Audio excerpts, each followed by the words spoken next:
What really happened with your host, Mike Rivero, because World War III is a really bad idea.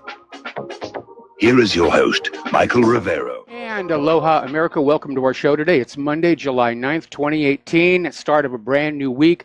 We've got a lot of stuff to talk about today. There's a lot going on. It's a very, very busy news day, obviously. And the phone lines are open, 800-313-9443.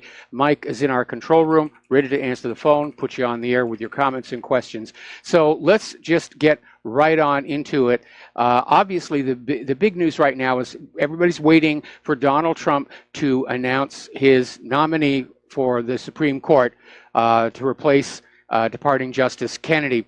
And Orrin Hatch may have accidentally sort of tipped the situation because in an op-ed for the Deseret News, Hatch used a female pronoun to describe Trump's pick. And that one word sort of gives it away that the nominee is going to be Judge Amy Barrett. And the Democrats, the liberals, are in an absolute panic. She's very conservative. She's very constitutionalist. She's young, which means she's going to be on that court for a very, very, very long time. And the Democrats are so scared. They're actually talking about being willing to lose Senate seats in the midterms this November just to stop her nomination, because they understand that attempting to block another of Trump's nominee is not going to look very good to the voters. The optics on it are very, very bad. And of course, the big issue they're fanning up is Roe versus Wade and a woman's so-called right to an abortion. And over at Planned Parenthood, the executive vice president for Planned Parenthood Action Fund said the organization is calling for a special personal liberty standard for President Donald Trump's Supreme Court nominee to be judged by when he or she comes before the Senate for confirmation. And what they're talking about, is, of course, is the idea that what a woman does with her own body and anything that happens to be in it is up to her to choose, and the husband has nothing to say about it, the boyfriend has nothing to say about it. It's entirely up to the woman to choose, and all of it is based on this idea that a fetus is not a separate human being until the moment it is born, which is very debatable. And you come into questions of viability and the rest of it. And it's going to be a contentious issue. And as I've said before, for me, this is a complex issue. And part of the reason is because in my first marriage, my first wife got an abortion, which was not something that I agreed with because I wanted to be a daddy. That was my life's ambition at that point. So I didn't get to be a daddy, and I went back to being Peter Pan. I understand there are circumstances where abortion is necessary and must be available. Cases of incest, rape, obvious case of severely malformed child revealed on the ultrasound. Where I have a problem with it is this idea that a fetus isn't human until the mother says it is. And the number of women who will go on out and engage in sexual activity, but they don't take responsibility for the birth control. And I know a lot of birth control medications are harmful, intrauterine devices, and that is a separate complex issue on its own. But women want to go on out and not think of themselves as that kind of girl, and then they have one too many and they wind up becoming pregnant. Now, there is that morning after pill that's out there, but apparently some women just aren't paying attention, or they're just going to roll the dice and use abortion as retroactive birth control. And I don't agree with that. If you don't want to have kids, that's fine. But be proactive in not allowing it to happen when you engage in such activity. Don't just go on out and have a wild time, and when you get caught, just say, oh, well, we'll just go over to Planned Parenthood and they'll suck it out, cut it up, and sell it to various laboratories and things. I have a real problem with that. So Planned Parenthood is already on the warpath. And the Democrats are out there, even before Trump's actual announcement, they're out there saying they're going to fight tooth and nail to prevent his nominee from being confirmed. Well, what are they going to do? Just block Supreme Court nominees until Trump appoints a liberal? I don't see that happening.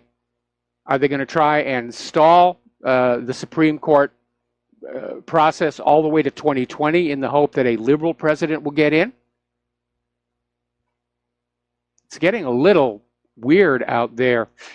There's been another case of liberals harassing conservatives and Trump supporters, and apparently at a Richmond bookstore, there was this unhinged liberal harassing Steve Bannon. And it got so bad they had to call the police. So this is the face of today's Democratic Party. And again, the optics are not very good on it.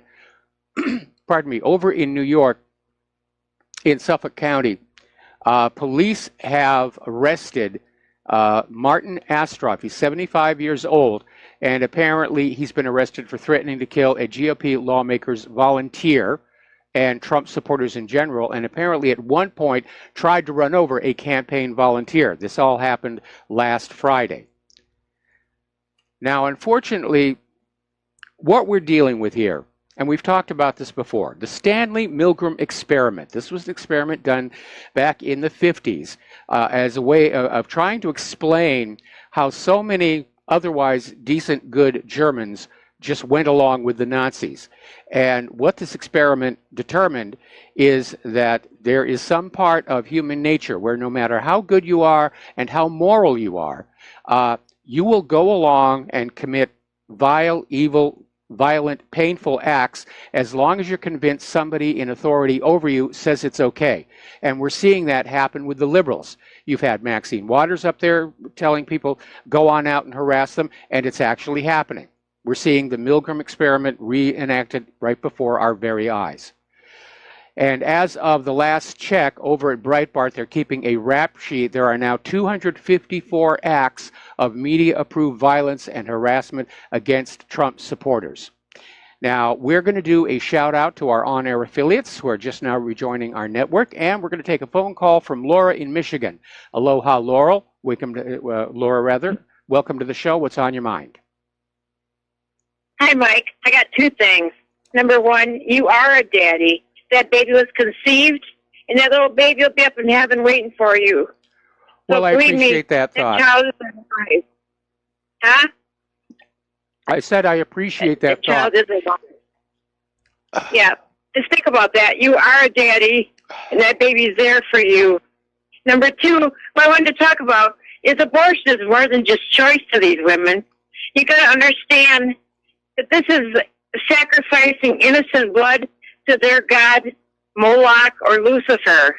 It's like a religion with them. And this is sacrificing the most innocent blood that there is. Okay? So, the Israeli flag's got the star. They say it's the Star of David. That's actually the Star of Moloch. And Moloch was a god that they had these statues.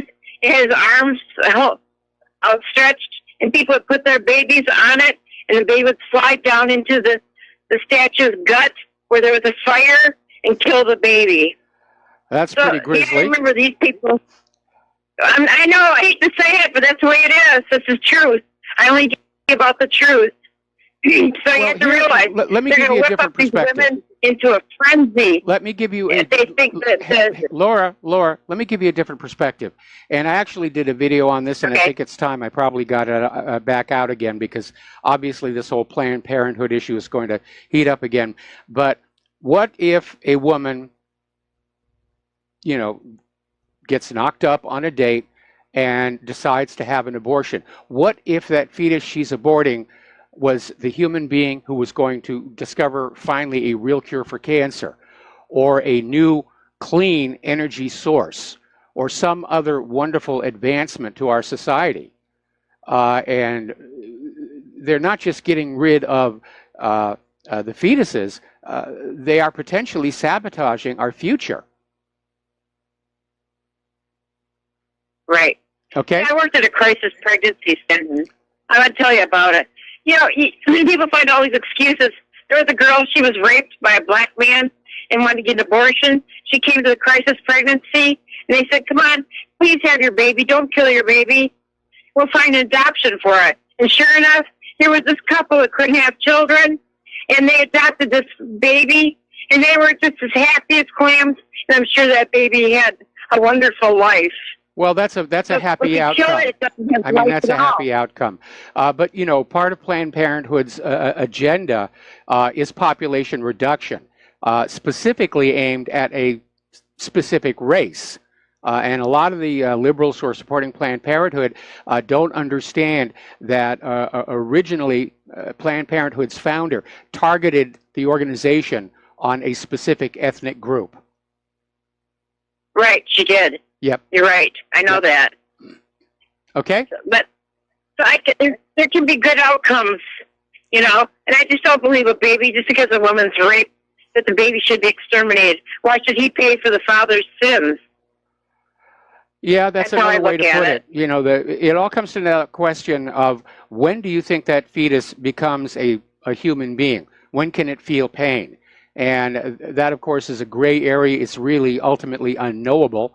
But the people who see life as precious say, it's going to be a potential human being.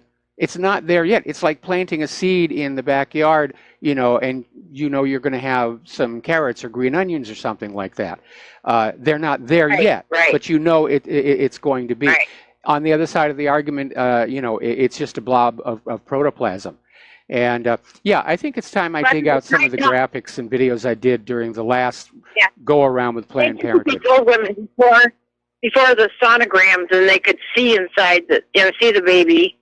They couldn't get away with that blob of flesh anymore, or whatever, blob of cells, Yep. Because now people can see that it's a baby. Yep. Yep. I just really feel strongly about this. No, And, I can tell. I'm really hoping I have strong feelings about it too, and I'm trying to walk a compromise line, acknowledging there are times when it is necessary. I just don't like it being used as retroactive birth control by women who don't want to take responsibility for their own sexuality. I'd like to encourage people to work at crisis pregnancy centers or give money to them, because they save a lot of babies. They provide not only getting the mother to keep the baby, but they'll provide clothes, money, whatever they need so they'll keep that baby. They will do anything for that mother. So any mother can go to any of those crisis pregnancy centers. See, that's and get help. Something else I don't like about Planned Parenthood. They never talk about parenthood. They don't even talk about planning. They're pushing the abortion agenda just as hard as they can. Right. Okay, thanks, Mike, for letting me spout out my feelings about this. All right, well, thanks an awful lot for the phone call, and we're going to let you go. Get on back here to the news. Now, as you know, there's this movement underway, Walk Away, and it has spread like wildfire, and it started with this gay hairdresser who put out this wonderful video about why liberalism had failed for him personally, and apparently a lot of other people who used to be considered reliable constituencies of the liberals, they're walking away. And Democrats are panicking, and they're trying to derail it by saying, oh, this is all the Russian bots. Nobody's really leaving the Democratic Party. It's all just Russian bots out there with these messages saying, I've had it with the liberals. I mean, talk about scraping the bottom of the barrel. If all else fails, blame the Russian bots. Now, as you know, there's been yet another scandal coming out of the Justice Department where apparently the Justice Department set up meetings with reporters regarding Paul Manafort.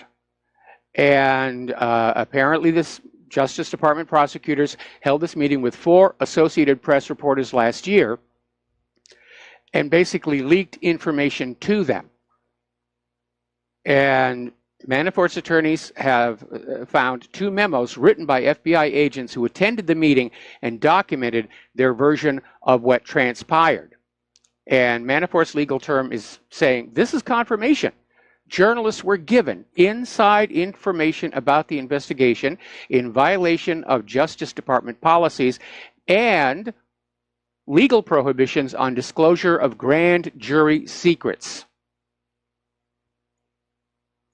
So that one's still going around, and we're still seeing the back and forth in front of Congress, where we've got a few good people who are trying to get the truth out about what's going on, but they're up against that deep state. Now, interestingly enough, in his recent hearing before Congress, Deputy Attorney General Rod Rosenstein confirmed he's running the Department of Justice. And Jeff Sessions, he's basically out there making statements about immigration and a couple of other non-controversial cases. But Rosenstein says he's running the place, and that is not his job. Trump really needs to get on his presidential brass knuckles and get to work, or he's going to be a one-term president. Now, Devin Nunes is calling for a public deposition-style Russia probe hearings. And they've got a list of 42 people that they want to interview in public, and saying, really, was there actually any evidence of Trump colluding with Russia, or was this an orchestrated effort by the liberals working with the FBI and Department of Justice to frame the president and many people involved to dig up dirt to start this investigation? And yes, obviously that's what it is. They're out to get Donald Trump. And there may be a reason. Now, I have been saying over the last few months that it felt to me like Hillary was getting ready to run in 2020. And it was on Fox News today. It's in the Daily Mail that basically talk is emerging. Hillary Clinton is planning to run again in 2020. She's ramped up her public presence and her fundraising appeals in recent weeks. She's out there telling her supporters that her super PAC is working against Donald Trump.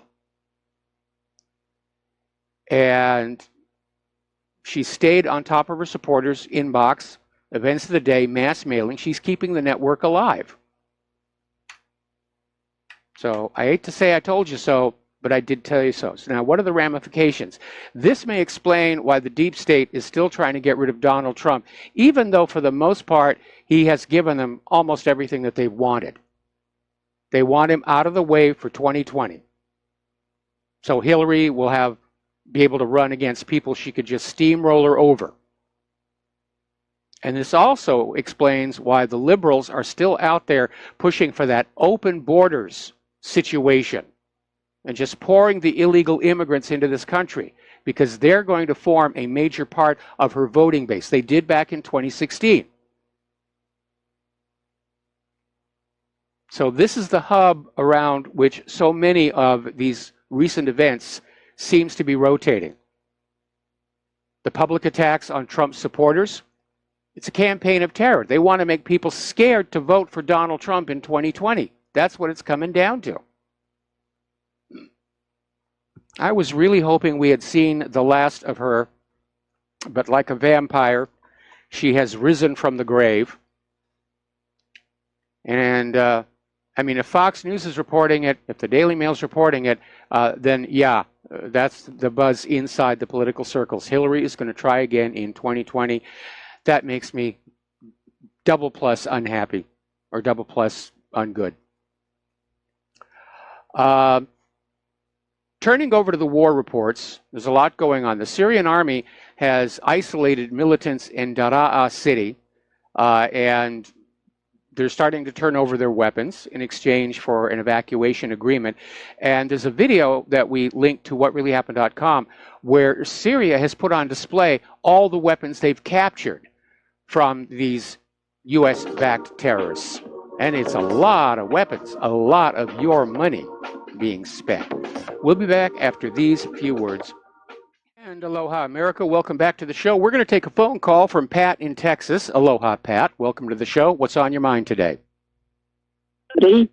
Well, when you said Hillary, my blood pressure went up. But I wanted to tell you that she is not just going after her supporters. She hacked my email. And I used to spend 2 hours a day trying to take off all the stuff that she put on there. And what it was people were calling, asking for money, and they were calling me by a name that only one of my friends used, who also had AOL. And I think there's a connection because she knows who we are. There's no doubt about that. Oh yeah, she's got this huge database to work from. In fact, at the end of the 2016 election, supposedly the Democratic National Committee offered to buy it or a copy of it from her. But yeah, Hillary's people, they've got everybody's email address. I get solicitation emails from Democrats all the time, which I throw in the bit bucket, except for those from Tulsi Gabbard. They don't call you by a name. Only you and one more person would know, except the postman. He has sent me a letter in that name. Well, nobody knows where this data originates, but yeah, they're data mining, and they may have just found your friend using that name and said, okay, that's the name we associate with this email address. Well, doesn't that need to be investigated? Because I don't think she has a right to do that. Well, there's a lot of abuse of privacy going on right now, and none of it's getting investigated. But I'll tell you, if she runs in 2020, and if, heaven forbid, she wins, all of our privacy will be gone. You know, the word that we have from the people she works with is she's intensely paranoid. And I mean, she was spying on her own top campaign workers in 2016. That's how intense it got. She hacked into their computers, and I don't mean just junk email. I'm talking about actually going into their computers and spying on what they were doing. Well, you know, they've come and get Nixon for all these kind of things, so I don't think she would have time to ever trust anybody. She wouldn't get anything done. You know, if she made it every promise under the sun that all the communists and socialists want, she wouldn't get anything done for still worrying about what they're going to do to her. And she needs to worry, but she needs to get right with God. I'm telling you, it's pitiful. Because you don't come against God. Really, you don't. And she does. Man, I got all her books. If you want to read what she's like, read Big Sister is Watching You. She actually did run everything when Bill was there. She put in the whole cabinet. They're all lesbians except one wasn't. Now, you can remember Joycelyn Elders or whatever her name was, who had the condom tree at Christmas. Oh, come on. I remember reading about that one. Nobody ever got a photo of it that I'm aware of. I remember that shortly after Bill Clinton won his election, there was a bit of an upset where apparently a Secret Service officer inadvertently walked into a bedroom and found Hillary and another lady. And so all that stuff was going on. The back door was revolving for women like it was for JFK and women. Yep. Really. Absolutely. Sorry. All right. Well, Pat, thanks an awful lot for the phone call. We're coming up on another commercial break, and I'm going to have to let you go. Okay. According to Syrian state media, there was another attack by Israel, and Syria is saying not only did their air defenses thwart the missile strike, they actually hit the Israeli plane, and it damaged it. No report of a crash, no report of the pilot ejecting. Probably made it back to Israel, but still, that's got to be freaking Israel out right now. Syria is proving to be a lot tougher than they thought. So, do you remember back, a while ago, where Donald Trump hauled off and launched a massive missile attack against Syria over a supposed chemical weapon attack in Douma, Syria? Well, the Organization for the Prohibition of Chemical Weapons has been in there examining everything, and they just published a report saying there's nothing there. There's no traces of any nerve agent whatsoever. Now, remember, when this first happened at Duma, the doctors at the hospital, where the white helmets went on in and doused people with water and tried to make it look like it was a chemical weapons attack, the doctors at the hospital said, no, it was dust inhalation from a building that had been hit with a conventional bomb, and people were having difficulty breathing. And once again, in the photos, nobody's wearing protective clothing. And so now we have the Organization for the Prohibition of Chemical Weapons coming on out and confirming, once again, we were lied to. We were lied to about this so-called chemical weapons attack. Now, the important question here is, was Donald Trump lied to by his subordinates to get him to launch the strike, or was he part of the lie itself? We got to take another break for commercials, and we'll be right back. And aloha, America. Welcome back to our show. We're going to take a phone call now from Dustin in New Jersey. Dustin, aloha. Welcome back to the show. What's on your mind today? Would that condom tree be really a rubber tree, Mike? Good one. Good one. Yeah, hey, Mike, Hillary, she can run again, but she's got a lot of hurdles to go through, of course. Not only what she did to Bernie Sanders, but remember, Ed Schultz, I just want to say rip to Ed Schultz, because I liked Ed Schultz. And he did a commentary about, remember her slogan? It was what? Forward together, right? Something like that. I believe. Yep. Yeah, but remember, she left everybody at the altar at the Jacob Javits Center, right? Like, and John Podesta had to come out. Remember? Yep. She left all those people hanging there, but her slogan was "Forward Together." Well, they weren't moving forward, so I guess she figured she was off the hook. But yeah, that was a very disgraceful performance on her. But on the other hand, she was convinced she had it in the bag, that she had cheated her way to the White House. And she didn't even have a concession speech prepared. She was that sure of what was going on. And of course, remember later on, apparently she actually physically attacked John Podesta and had to be pulled off him by some of the other campaign workers. And then she went away for a few days, and when she finally resurfaced, you could tell on her face that she'd been on a bender. That's how arrogant she is, and all these people are, Mike, though. She just uses all those people to get what she wants. And she's got plenty of money, so she just wants power. You know, that's all she wants, and that's what most of these people, the men and women, want, because they have money. Well, they always want more money. They always want more money. That's what money junkiism is all about. And getting into positions of power allows you to grab more money more quickly. But as far as Hillary possibly running in 2020, she's not going to leave it up to the voters. Again, I think this is the reason why they're still trying to flood this country with the illegal immigrants to get them all registered to vote. I think it's why they're still trying to get rid of Donald Trump. She doesn't want to run against him again.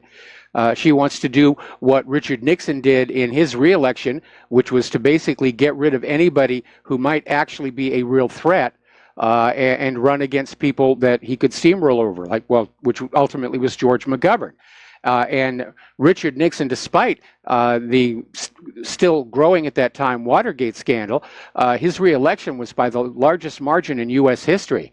So Hillary is not planning on being gentle. And Donald Trump, he's got to do something about making sure non-citizens can't vote. And there is, by the way, a federal law that says non-citizens cannot vote in federal elections. So we've got to go back and reestablish voter ID laws, and we've got to clean up that election system, and Trump has dropped the ball on that, on both of those.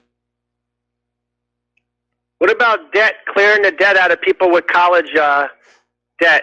Because Trump's a fascist, but he did clear my tuition up, so I'll vote for Trump, even though he's a fascist. So, people always look at the money issue over, well, he's a fascist today, but maybe he won't tomorrow. He cleared my bills up for my college. He can do something like that and peel away some of the non-extremist, college kids. But, Mike, I like Trump. Like I said, I voted for him, and I lean more towards Democrats on some issues, but but what killed it for me was the Syria thing. Not the first strike, but not only the first strike, but the second strike, because he didn't have to do it. He chose to do it. He didn't. And my perception, and of course I've never met the man, and I'm not ever likely to, but my perception from where I sit is he's actually proving to be a very weak leader. We keep hearing that he's easy to manipulate, that he is very susceptible to flattery. And of course, we know he may be getting bad information from his own subordinates, which is why I was asking if Trump was lied to by his own subordinates about the so-called chemical attack in Duma, or was he aware that it was a lie at the time he ordered the missile launch? Because knowing the answer to that question will tell us a very great deal about Trump's real mindset. But you're fired. But you're fired. You're fired. He's a TV show guy, but you're fired. Yes. Yeah, the guy's weak. I mean, come on, man. I mean, if he's firing everybody on TV, he ain't firing Pompeo and Bolton and all these guys, and hiring people out of the swamp. He's still bringing swamp people in. Until that comes, it's not going to get any better. No, it isn't. And Mike, I just want to mention real quick. Remember on May they showed at the Russia May 9th parade the Kinzhal on the MiG-31. Yes. First time. Well, they have a report out now that their strategic bomber, not the White Swan, the Tu-160, but the Tu-22 can carry up to 4. They're saying Kinzhals. Now that's a lot of firepower for that thing. That is a lot of firepower. On one plane. And and then also real quick, Mike, I just want to mention on the video you were talking about in Syria. Did you see all the TOW missiles launchers that they confiscated? Yes. There was like 7 or 8 of them. Yeah, more than that. More than that. And they also had, you can see U.S. mortar shells and all this other stuff. And you know what? All the pine boxes they come in, or the boxes, they look brand new. Brand new. And I'd love to see the serial numbers on those TOW missiles if they have the serial numbers on them. But that can be tracked back to where, what lot number and stuff, right? Well, in theory, yes. But usually when you're involved in covert warfare, you provide weapons that don't have serial numbers. And again, going all the way back to Arkansas in the mid-1980s under then Governor Bill Clinton, that whole gun and drug running operation involved companies in Arkansas who were fabricating lower receivers for military-style weapons that did not have the required serial numbers on them.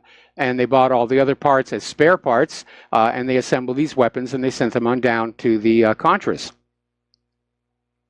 I remember they had confiscated the Syrian army, all those they found machines that manufacture chlorine gas.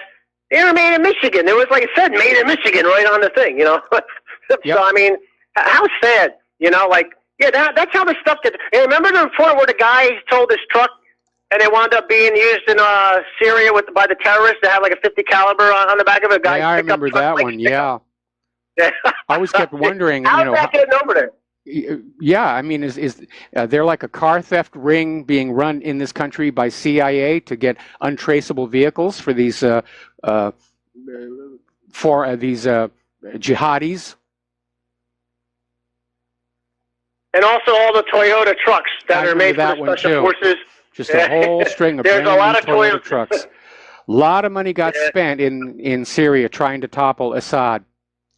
Anyway, listen, Dustin, thank you for the phone call. We're going to let you go here and get on back to the news.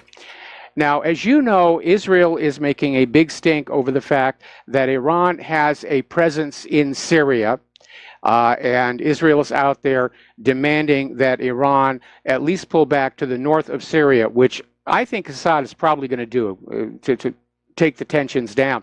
But Iran is saying they want to continue their presence in Syria primarily to counter Israel. They're not entirely sure if Israel is going to just stay on their side of that buffer zone around the Golan, or if Israel has greater ambitions for territory into Syria itself. Based on Israel's history, it's a valid concern. Well, as you know, Trump is getting ready to head on over to the NATO summit, and then his meeting with Putin in Helsinki. And a lot of people are very unhappy about that because the last few presidential administrations have been following the agenda of demonizing Russia, demonizing Russia, demonizing Russia. It all goes back to the time when Putin took over control of Russia's central bank. It's still privately owned.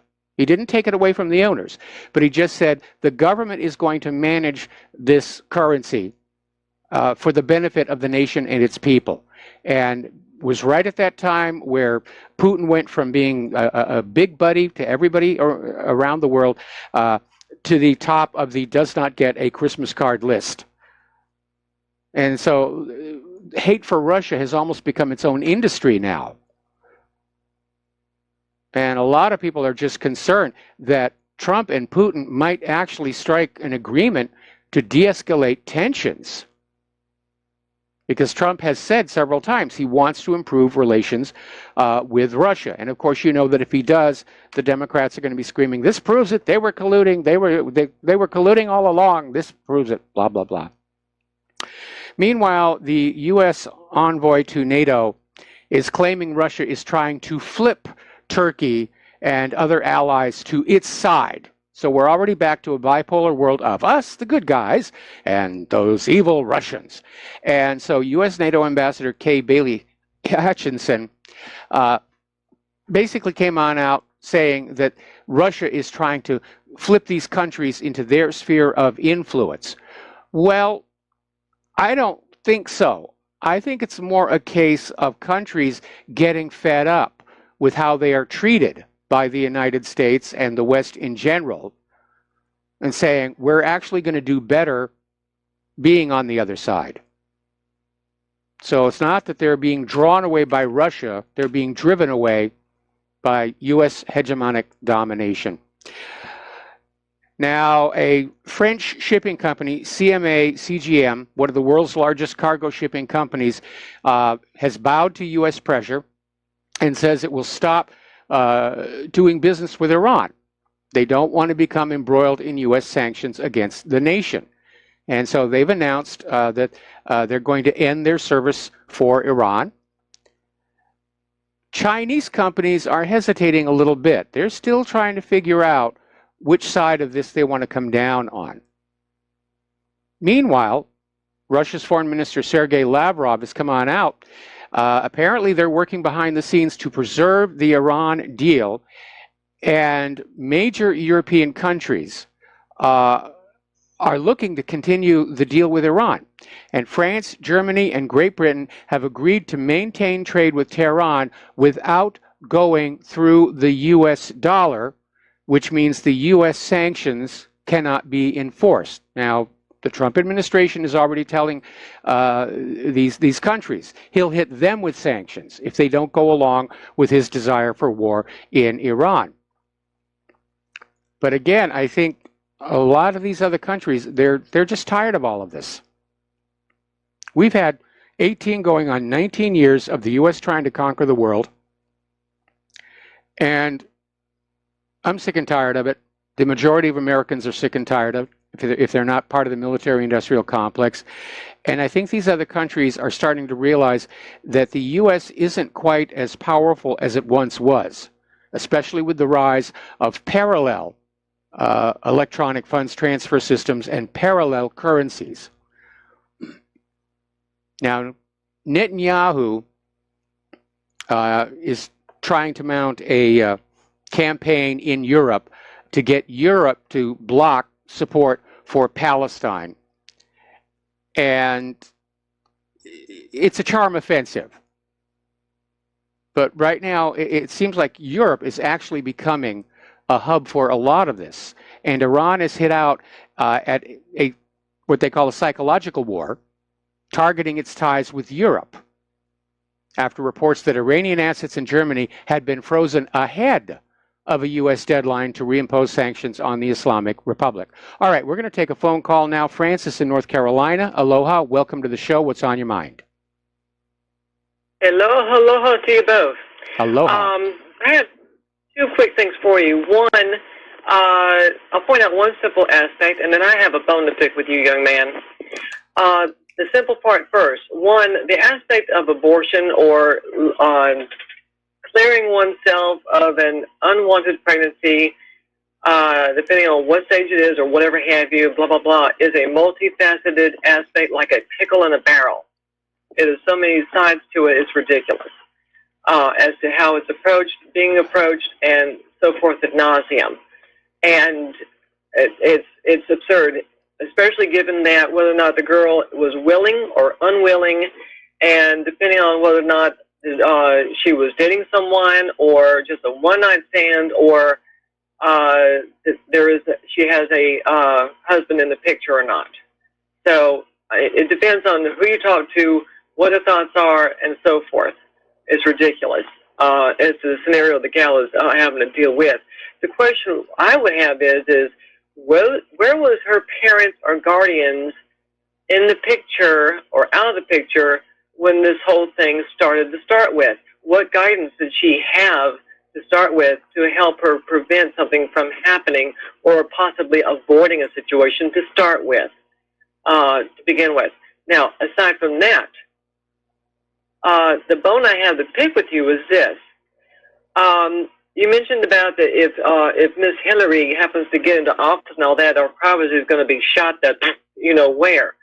Well, I have a big problem with that. What in the world ever makes you think we have privacy now electronically, my dear boy? Well, I'm just saying it's going to be much worse. In theory, there are some restrictions on it, but it will be much worse. They'll be driving by our homes in vans with all kinds of sensors peeking into our homes. Like they don't do that now? I mean, you could have one of those Spectrum or Time Warner vans going by, or electric company vans going by and zapping your house now as is to see what your electrical intake was or your water intake was. They're doing that now as is. They say, tell me they're going to be zapping a house to see X-ray rays or something and see all's in the household. Yeah, the technology is already being developed. What I'm saying is that under a Hillary presidency, all restrictions on the surveillance of Americans would be gone. And as bad as it is right now, it would be a lot worse. Anyway, listen, Francis, I'm going to have to let you go. We got to take another break for commercials, and we'll be back after these few words. And aloha, America. Welcome back to the show here. Now, apparently there's been an attack on a security checkpoint in Saudi Arabia's Qasim. 2 were killed, and apparently it's just part of the ongoing conflict between Saudi Arabia and Yemen.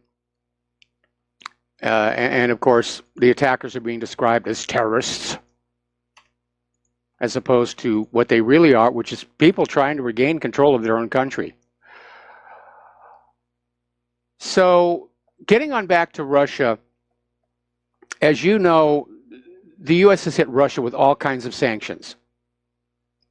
And they were imposed in March of this year against several Russian entities and businessmen over the alleged meddling in the 2016 presidential election, accusations that still haven't been backed up by any evidence, and a long ongoing probe by Robert Mueller. But we don't need no proof. We're going to go ahead and sanction. Well, U.S. Senator Ron Johnson visited Russia and basically came back saying the sanctions don't seem to be working. He did an interview with the Washington Examiner, and he said, you'd be hard-pressed to say that sanctions against Russia are really working all that well. And that may be good news for some of these other countries that are being hit with sanctions, that there are ways to get around them. Now, over at North Korea, Mike Pompeo went over to North Korea for his 3rd visit to Pyongyang. He was under the gun to deliver some concrete results, and when the meetings were over, he came on out and made the usual diplomatic statement that progress had been made, blah, blah, blah, blah, blah. North Korea, on the other hand, rather than going along with the normal non-committal statement, came on out and accused the United States of making gangster-like demands on denuclearization, and said that the U.S. attitude at the meeting was extremely troubling. Now, Pompeo has denied that, and he's getting defensive. He's out there saying, I was there. I know what took place. We made progress. We did all kinds of good things. So, according to this article in Russia Today, Senator Lindsey Graham is out there saying that China is behind North Korea's condemnation of the U.S. talks. It was all China's fault. You know, we're in a fight with China. No, Lindsey, you may be in a fight with China. I don't have an issue with them at all. And you don't get to speak for me. I don't even live in your state. But what it really all comes down to, and there was this article over in the Atlantic, is there are two different conversations going on. And as I mentioned before, what appears to be coming on down is that North Korea's attitude is, we'll take a step toward denuclearization, you start reducing sanctions, we'll take another step, you reduce more sanctions. And the U.S. side is complete denuclearization, and then afterwards maybe we'll do something nice for you. So they're not going to get together on this. All right, we have to take a break for station identification, and we will be right back. And aloha, America. Welcome back to our show, hour number 2. The phone lines are open, 800-313-9443. Sweden is now calling for Israel to lift the siege of Gaza and calling on the rest of the world to join in. And the Swedish foreign minister basically came on out and said that Israel has to lift the siege it imposes on Gaza, open the border crossings, and secure the arrival of medical and food assistance. Unfortunately, ever since the Great March of Return started back in March, Israel's been tightening the screws. And Israeli snipers have killed 136 Palestinians and wounded more than 15,000 others, very seriously, because they're using those butterfly bullets. And the victims include children and medical and aid workers. And apparently Israel's latest tactic, they're shooting at the actual ambulances, which are parked on standby to take people for medical treatment. And so now they're having to park the ambulances out of sniper rifle range, which means that the medical aid workers have to carry the wounded a very long distance, making themselves target as well. Israel is targeting press workers. And all the Palestinians want is what the United Nations and Israel promised them: the right to return to their homes they were driven from in 1948. That's it. That's all they want. Now, as you know, Jared Kushner, on behalf of Donald Trump, is trying to come up with a peace deal, which has already been denounced as totally one-sided in favor of Israel. And it prompted this article in the original antiwar.com called The Trump-Kushner Delusion on Palestine.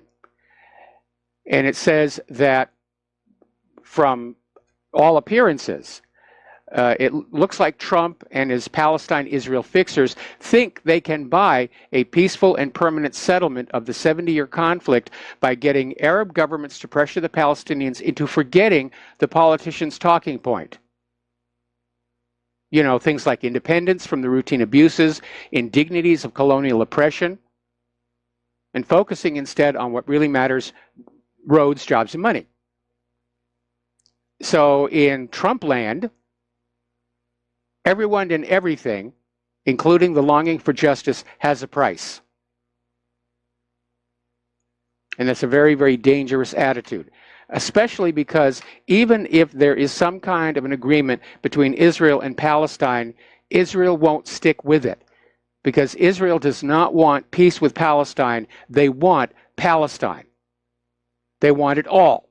They were never happy with this idea that they would have to share this land with the Palestinians.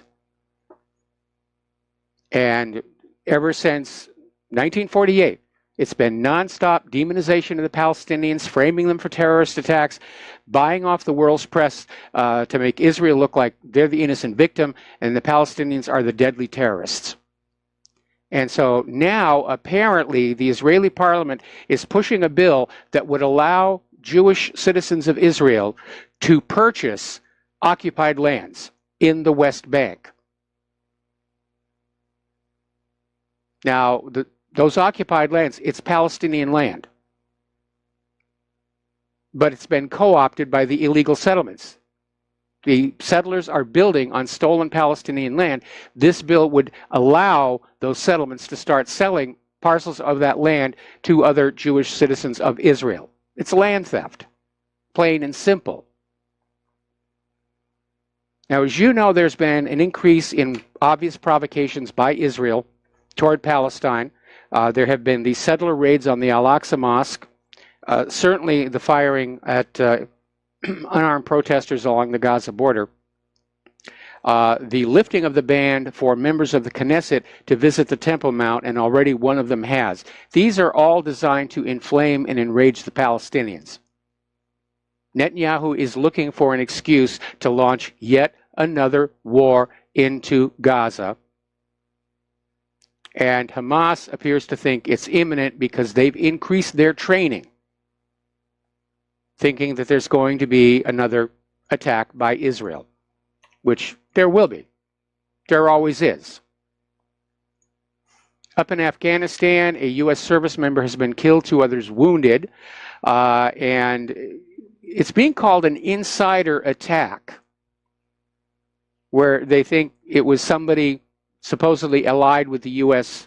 forces who did it. So that's concerning.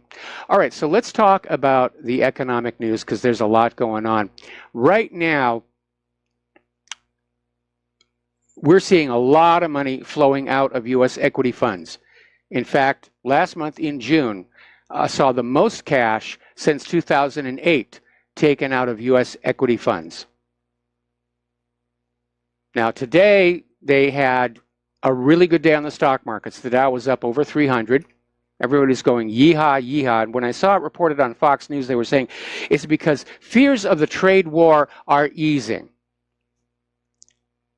And I don't think so, because, as you know, last Friday, the United States hit China with $34 billion in tariffs. China responded with similar tariffs. Now, if it stopped there, it might be survivable.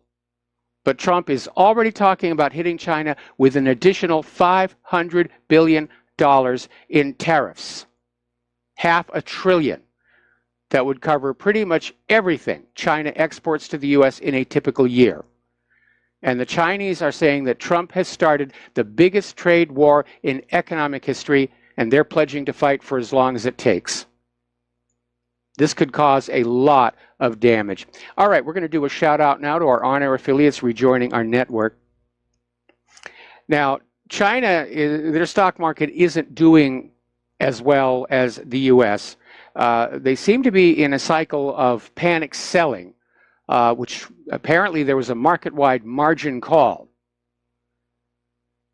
And I don't know why any stock market allows margin calls. Well, I do know, because they sell more stock, they get more commissions. And in a market that's upwardly mobile, yeah, it can work. But when the market corrects, people who've got those margins, they're in trouble. That's what really caused the economic devastation of the American people back in 1929.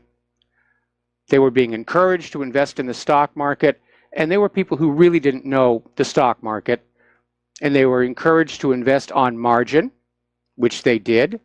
And then when the stock market fell and the margin calls went on out saying, you owe us all this money, that is what really plunged the nation into the not so great as the coming one depression.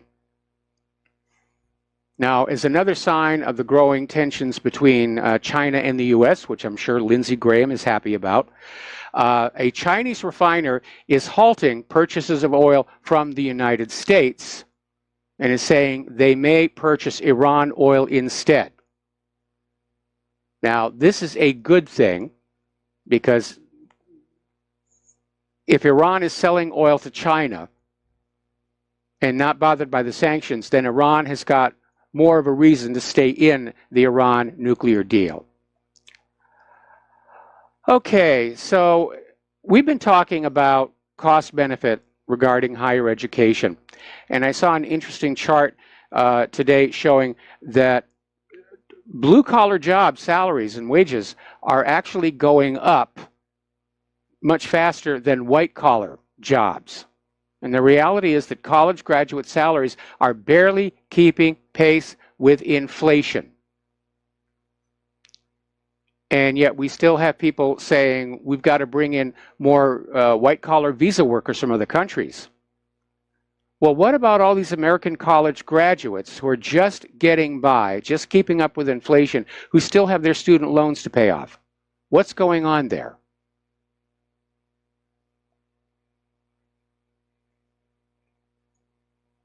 Everybody's thinking about their own immediate profit, and nobody is really taking care of the country as a whole. That's what's missing from our current governance.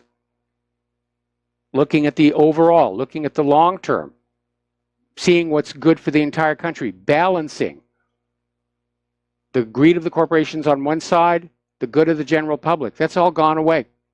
We're not a capitalist nation anymore. We've gone hardcore fascism. All the money to the already wealthy, and we've reached a point of wealth inequality where we don't qualify as first world anymore. In fact, on a purely wealth inequality issue, we're third world now, where the entire system supports the ultra-rich and everybody else just lives in squalor and decay and decline. Now, a little bit of good news, at least for those of you who were opposed to Obamacare. Trump has halted billions of dollars in payments to health insurers after the Centers for Medicare and Medicaid Services announced it was freezing payments to insurers that cover sicker patients, saying a federal court ruling ties its hands. There was a federal court case on this, and obviously the health insurers who lobbied to get the Affordable Care Act, which was anything but affordable, they're wringing their hands and they're sending out their lobbyists and they're saying, no, no, no, you've got to keep giving us more money.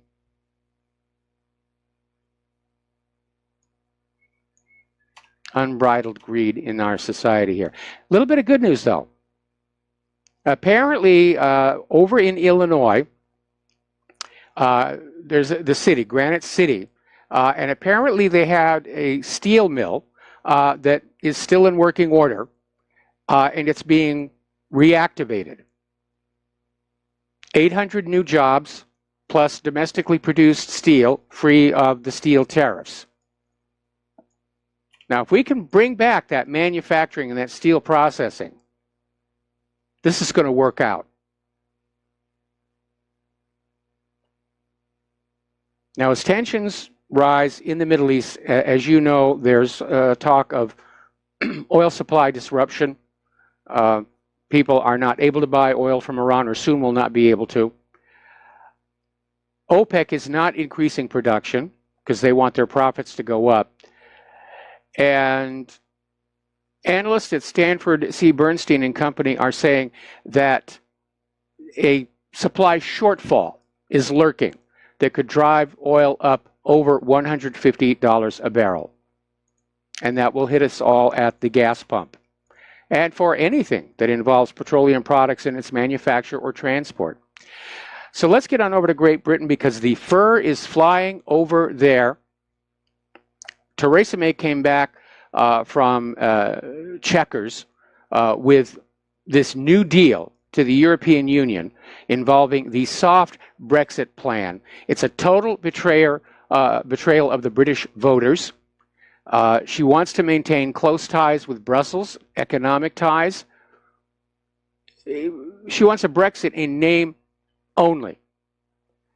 And it has triggered a crisis within the British government because Brexit ministers Davis, Baker, and Braverman quit. They just quit, and they've gone public saying that Theresa May is not serious about giving the British people the Brexit they want. Now, Jacob Rees-Mogg cheers on David Davis' resignation and vows he will vote down the Chequers plan for the soft exit from the EU. There's not a lot of support for this deal. There is no deal. Theresa May has crafted a Brexit. It's Brexit light. It looks like Brexit. It tastes like Brexit, but it's not really Brexit. And finally, just 30 minutes before Theresa May was due to run the gauntlet in the Commons about the compromise package, Boris Johnson quit. So Theresa May's allies are concerned a bid to oust her will come almost immediately. And members of parliament are already demanding a no confidence vote because of the way she sold out the Brexit deal. And Boris Johnson called the deal that Theresa came up with a big poo. Not exactly the word that he used, but you get the context here. Andrea Jenkins is saying she's 100% ready to trigger a leadership contest. So we may see things changing dramatically in Great Britain. We may see the rise of more populism there. Now, as you know, Trump is going to be in Great Britain, and a lot of people are starting to criticize that balloon stunt they've put together, this hot air balloon that's shaped to look like a crying baby Donald Trump in a diaper, and something like $25,000 they collected to put this up there. And a lot of people are saying it makes us look bad. It makes Great Britain, the people of Great Britain, look childish, and yes, it does. Piers Morgan is out there saying that London's Mayor Sadiq Khan really does have more important things to be doing than seeing that this balloon has the permissions to be flown. And now the organizers of the balloon are saying, well, they may have enough money to put up too. Over in Spain, the migrants coming in by sea are up 120%. And we knew that this was going to happen when Spain agreed to take in that ship of migrants that Italy turned away. So the Spanish Interior Ministry is saying 14,446 migrants have reached Spain during the first 6 months of 2018. Almost 6,000 of them arrived just in June.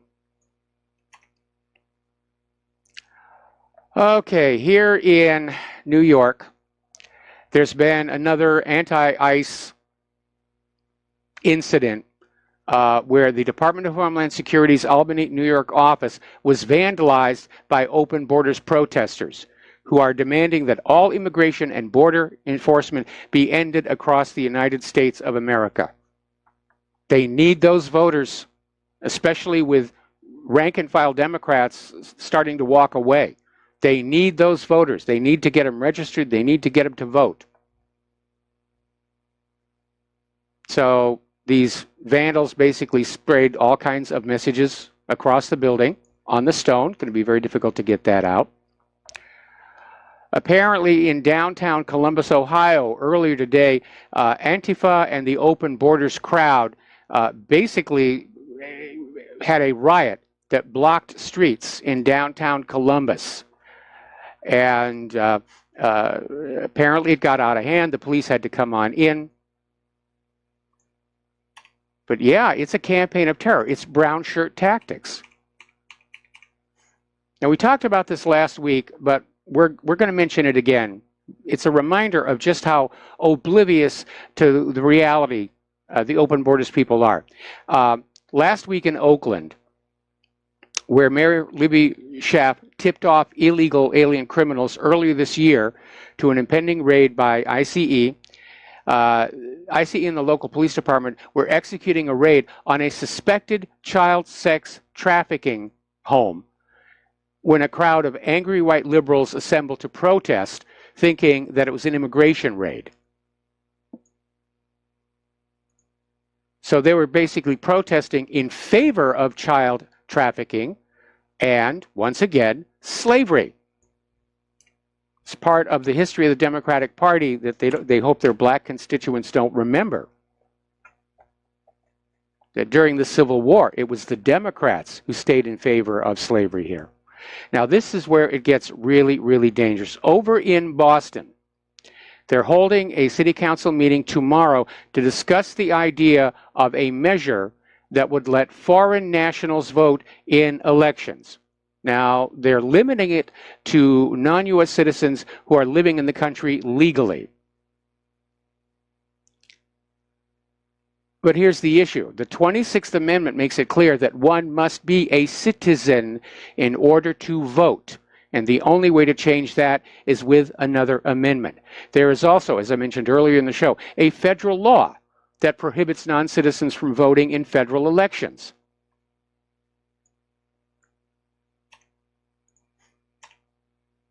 Trump needs to get some people in his administration who will actually enforce the laws. The laws are already on the books. They're just being ignored for the sake of political expediency. And we'll be right back after these commercials. And aloha, America. Welcome back to our show. And if you can support Republic Broadcasting, we really need you to step in. We're in a fight here to restore the Republic. We're in a fight to prevent the rise of the New World Order and all the evils that that would entail. And we're getting a sneak preview of those abuses right now. Forced vaccination, banning of anything that isn't purchased from a corporation, no privacy. It will get worse under global government. So we need your help. And there's no such thing as too small of a donation. So if you can help, the postal address to send a donation, cash, check, money order, is Republic Broadcasting Network, 2251 Double Creek Road, number 302, Round Rock, Texas, 78664. Now, if you'd like to phone in with a credit card donation, that number is 800-724-2719, extension 1 during business hours, extension 3 at all other times.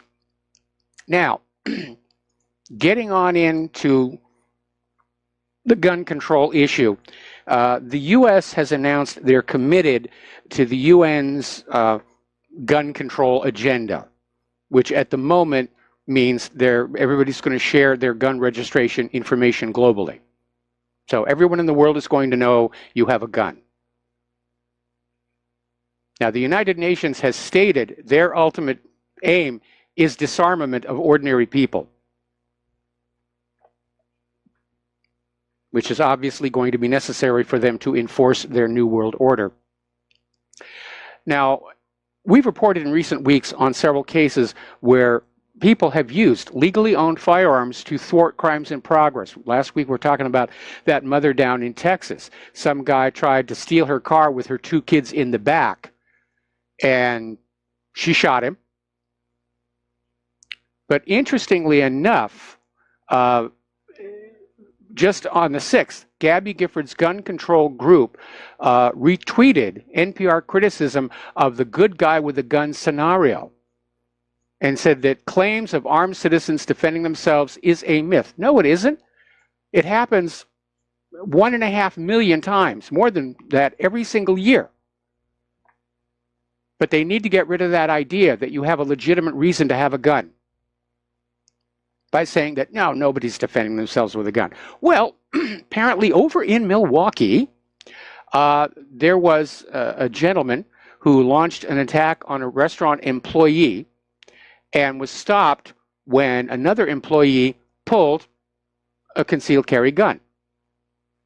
And the police are looking for the guy now. So again, the reality is that people with guns are protecting themselves and their homes, their lives, their property, because the police are never there in time to thwart a crime. They show up afterwards to clean up the mess, pose for the newspaper cameras, and act like they're relevant. When a crime is actually being committed, there are only 2 parties present, the perpetrator and the victim. And if the victim is able to basically thwart the perpetrator, then that's a crime that did not occur.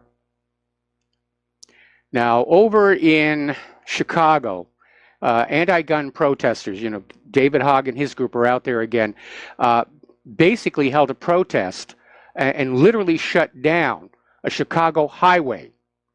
And the Chicago mayor said it was okay. The original plan was they were just going to close a lane of this Interstate 94, and instead the protesters just blocked it completely. And the march ran for 3 hours on Saturday, and police literally shut off northbound traffic. And the governor came down and said, you can't do that. Block off a couple of lanes for the protesters and let the traffic go through. And the gun grabbers are now on his case. You're living in a fantasy land. We've got to deal with this.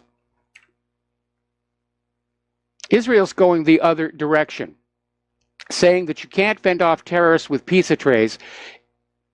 I'm sorry, Israel is going the other direction. And they're relaxing gun rules that will allow up to 40,000 more people to get weapons.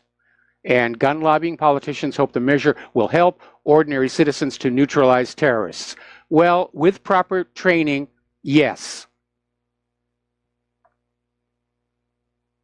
But I'm all in favor of an armed populace. And it does work for Israel. It does work for Sweden. It works in Kennesaw, Georgia. Now, here's an interesting story. Down in Mexico, in the city of Reynosa, police officers have blown the whistle and gone public on their commanding officers telling them to stand down when it comes to fighting cartel operators. So they've gone public saying that our commanders are telling us not to interfere with the drug cartels. Now, the state police have been the driving force in fighting off the growing power of the Gulf cartel in the region. And they've paid a price for it. They've lost 15 officers. All right, we're going to take a break for commercials. We'll be right back. And aloha, America. Welcome back to our show here. Now, down in Haiti, there have been riots, violent demonstrations all over the island regarding a fuel price hike. Now, the Haitians are dealing still with the lingering after effects of that great earthquake. Very little of the money that was raised for Haitian quake relief ever actually got to the people of Haiti.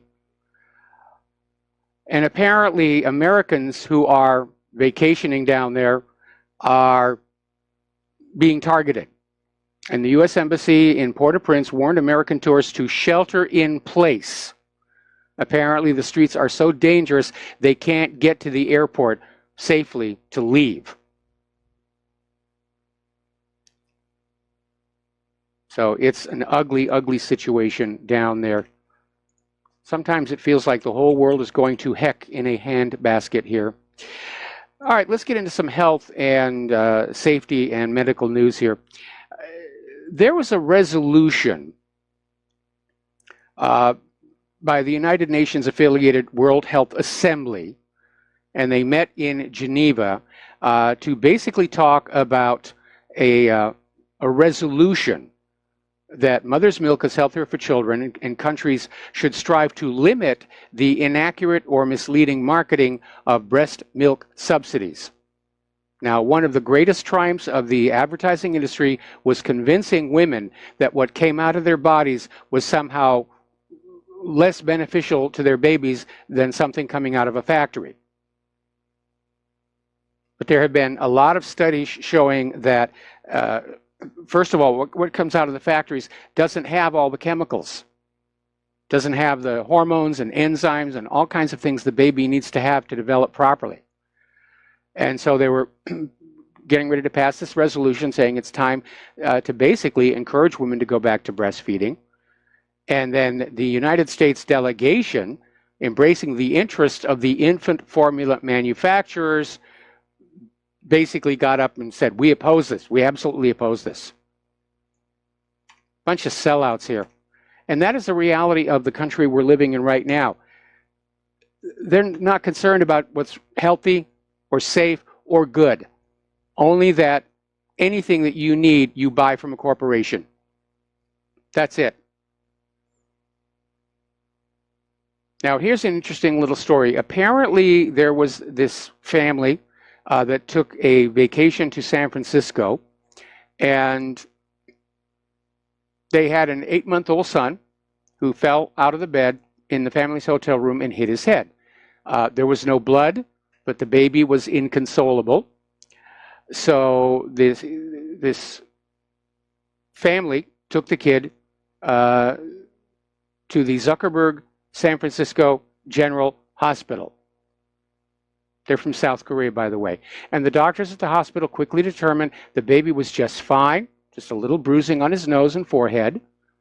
He took a short nap in his mother's arms, drank some infant formula, and was discharged with a clean bill of health. The bill to the family from this hospital was $18,000 for a bottle of formula. $18,000. All right, we're going to take a phone call now from Stephen in Oregon. Aloha. Welcome to the show. What's on your mind? Hello, Michael. How are you today? I'm hanging in there. You used the phrase hell in a handbasket. Do you know the origins of that phrase? No, I actually don't. I do, and I will tell you. It originated in the West when the Chinese miners used to get lowered in baskets down the mine. Oh. And when they were finished with the miners, they would go down to hell in a handbasket and not be let back up. Okay, well, I'm not happy about that last part, but knowing what conditions are like down in those mines back in the days before proper ventilation and air conditioning, because the deeper you go in the earth, it gets warmer, the air pressure goes up. It's not good working conditions. Well, that's an interesting story. Thank you for sharing that. You're welcome, Michael, and bless you. Thank you very much. We're going to let you go here. Phone lines are now open, 800-313-9443. Down in Mexico, in Chiapas, once again, we have a corporate abuse of resources. Mexico licenses Coca-Cola to take a huge amount of water from Chiapas, which is semi-arid. They don't have a lot of water. And Coca-Cola has taken so much, ordinary people's wells are starting to run dry. Well, not a problem. Coca-Cola will sell the water back to them. And it sells the bottled water for the same price as Coca-Cola. Now, taking people's water and then selling it back to them with a license from the government is pretty low. And we've seen it here in the United States. We've seen it all kinds of places. The CEO of Nestle is on record as saying he doesn't believe humans have a natural right to water, that it should be bottled and commoditized and sold by corporations. Next, it'll be air. I'm looking back at the movie Quantum of Solace, and it was very prescient because that's what the plot of the movie was, capturing the water resources of a nation and then selling it back to them at a high price. All righty, let's take another phone call. Glenn in Philadelphia, aloha. Welcome to the show. What's on your mind? Hello, Mike. I'm looking to hire a sales trainer. I'm trying to find a travel agent that managed to sell Haiti as a tourist destination to vacationers. I can't seem to find. Well, you need to understand that, first of all, because of the Haitian economy, a U.S. dollar goes a very, very, very long way. It's very inexpensive down there. And following the Haitian quake, what money that did get down there to Haiti was used to buy up large amounts of real estate at rock-bottom prices on which have been built some very nice resorts. And it's not entirely uncommon for countries that are very difficult to live in to have these isolated little enclaves with resorts. In fact, one I remember when I went to many years ago is Los Hadas down in Mexico. And for those of you old enough to remember the Bo Derek movie 10, that resort, that was Los Hadas. And we arrived at the airport and we were put on a bus And we were not allowed off until we were inside the gates at Losadas. And while we were there, we were told, you don't go outside the gate, bad things happen. There was apparently a panther roaming the grounds. And for those people who wanted to go on out and do activities not at Losadas itself, like deep sea fishing, you had to be escorted through Guadalajara. And it was very, very gritty. And to make it worse, I didn't even really catch anything. I always, I remember a few years ago, a resort goer in Haiti wandered beyond the limits on the beach and got himself killed by a Rastafarian. And then the same applies. I know people went to Fiji, same thing, stay on the resort, et cetera. I always think of there being three Mexicos, really. The Mexico of Mexico City and the border towns, the Mexico of the resort coasts, and the inner Mexico, like Guadalajara. Yes. Which is like culturally a different world. So, very interesting stuff. About the water rights, Mike, let's not forget Nestle buying water right here in America Yes. for $500 to sell millions and millions of gallons at premium prices under a brand label name. Yeah, I know. It's terrible. Again, I disagree with the head of Nestle. Our founding documents say that we have a right to life, liberty, and the pursuit of happiness, which is a vague statement. It was originally supposed to be life, liberty, and property, but even back then there were money junkies. But if we have a right to life, then obviously we have a right to all of life's necessities, which includes food, air, and water. And so, but again, we're just headed down this fascist path where we're not going to be allowed to have anything that we can produce for ourselves or obtain for ourselves. Everything will be provided by some corporation at a huge markup. I'm reminded of Alan Watt talking about ancient buildings in Europe with walled-off windows because the kings presumed to institute a sunlight tax. I thought that was interesting. That is an interesting one. Yeah, it's not a joke. They're actually old buildings in Europe with walled window, where windows were, that they walled them off to avoid the sunlight tax. Yeah, it's pretty. I mean, at some point we might see an air tax. Especially if air pollution gets to be really, really bad, we'll have to have filtered air pumped into our homes for a small price. Or they could calculate the cubic footage of your body and charge you a volume tax, a space tax. When they're desperate for money, anything can be taxed. If they really want to tax people taking up space, they could always go after Congress. But Will Rogers, Yep. Anyway, all right. Thank you, Mike. Take care. All right. Thanks an awful lot for the phone call. We're going to let you go. Now, here is one that really kind of bothers me. As you know, there is a very famous nun, Mother Teresa, who legend has it was this amazing, wonderful woman, although there have been bits coming out about her life where she wasn't quite as nice as described. But apparently, police in India have arrested a woman working at Mother Teresa's Missionaries of Charity for allegedly selling a 14-day-old baby, while 2 other employees of the charity have been detained and questioned regarding other potential cases of black market baby trafficking. And BBC reports that a complaint registered with the Indian state of Jharkhand's Child Welfare Committee led to the arrest and detainment. And they're saying that, they're trying to obtain the names of the mothers of the babies and find out just what happened. I find that very, very disappointing. But then look what we found out about what was really going on in Planned Parenthood. And look at what we found out about what was really going home in those Canadian residential schools and those Irish homes for unwed mothers.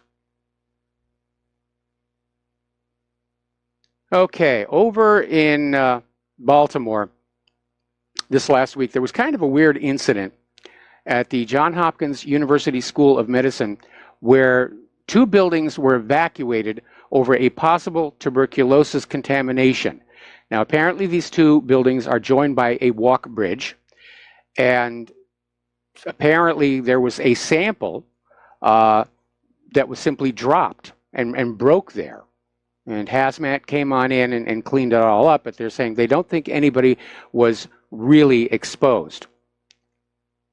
My question is going to be, who was being so reckless with a vial of tuberculosis, and why didn't that person immediately report that they'd had the accident?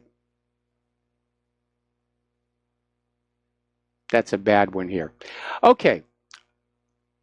Over in Parliament, British Defense Secretary Gavin Williamson was giving a statement on Syria's democratic forces last week when his own iPhone heckled him or harassed him. And the Parliament broke into laughter. But it reminds us all there are serious security concerns about new technology which are not being dealt with. So basically, they're saying we don't have to worry about Russian spies. We just have to have dumb UK ministers not understanding that your smartphone is listening to you all the time if you're running the voice assistant. And what's really interesting is the UK defense minister spends a lot of his time warning about the Russian threat to UK cybersecurity. It's kind of fun stuff there. All right, over at Domain Factory, they have been hacked. Apparently it happened all the way back in January, but is only being reported now. And it was basically outed when an unknown attacker himself posted the breach note on the Domain Factory support forum. And it turns out the attacker breached the company's service to obtain the data of one of its customers who apparently owes him a huge amount of money. And apparently the hacker, after getting that information, tried to report it to Domain Factory about the vulnerability. Was actually trying to do a good thing here. And he got ignored. And now Domain Factory is saying all users must change their passwords. There's been another scandal involving, well, not scandal, but another issue involving these personal fitness trainers. You put them on your wrist and you go running. And the data goes back to a central server on which there is a website where people can track their running. But so can anybody else. And so this running app, Polar Flow, has been exposing the locations and personal details of 6,400 spies and personnel at MI6, the White House, and GCHQ. Locations exposed by the software jogging heat maps include military bases and airfields, because people will run around the outside of the runways. You can literally build a map of the facility from the jogging data. It's amazing here.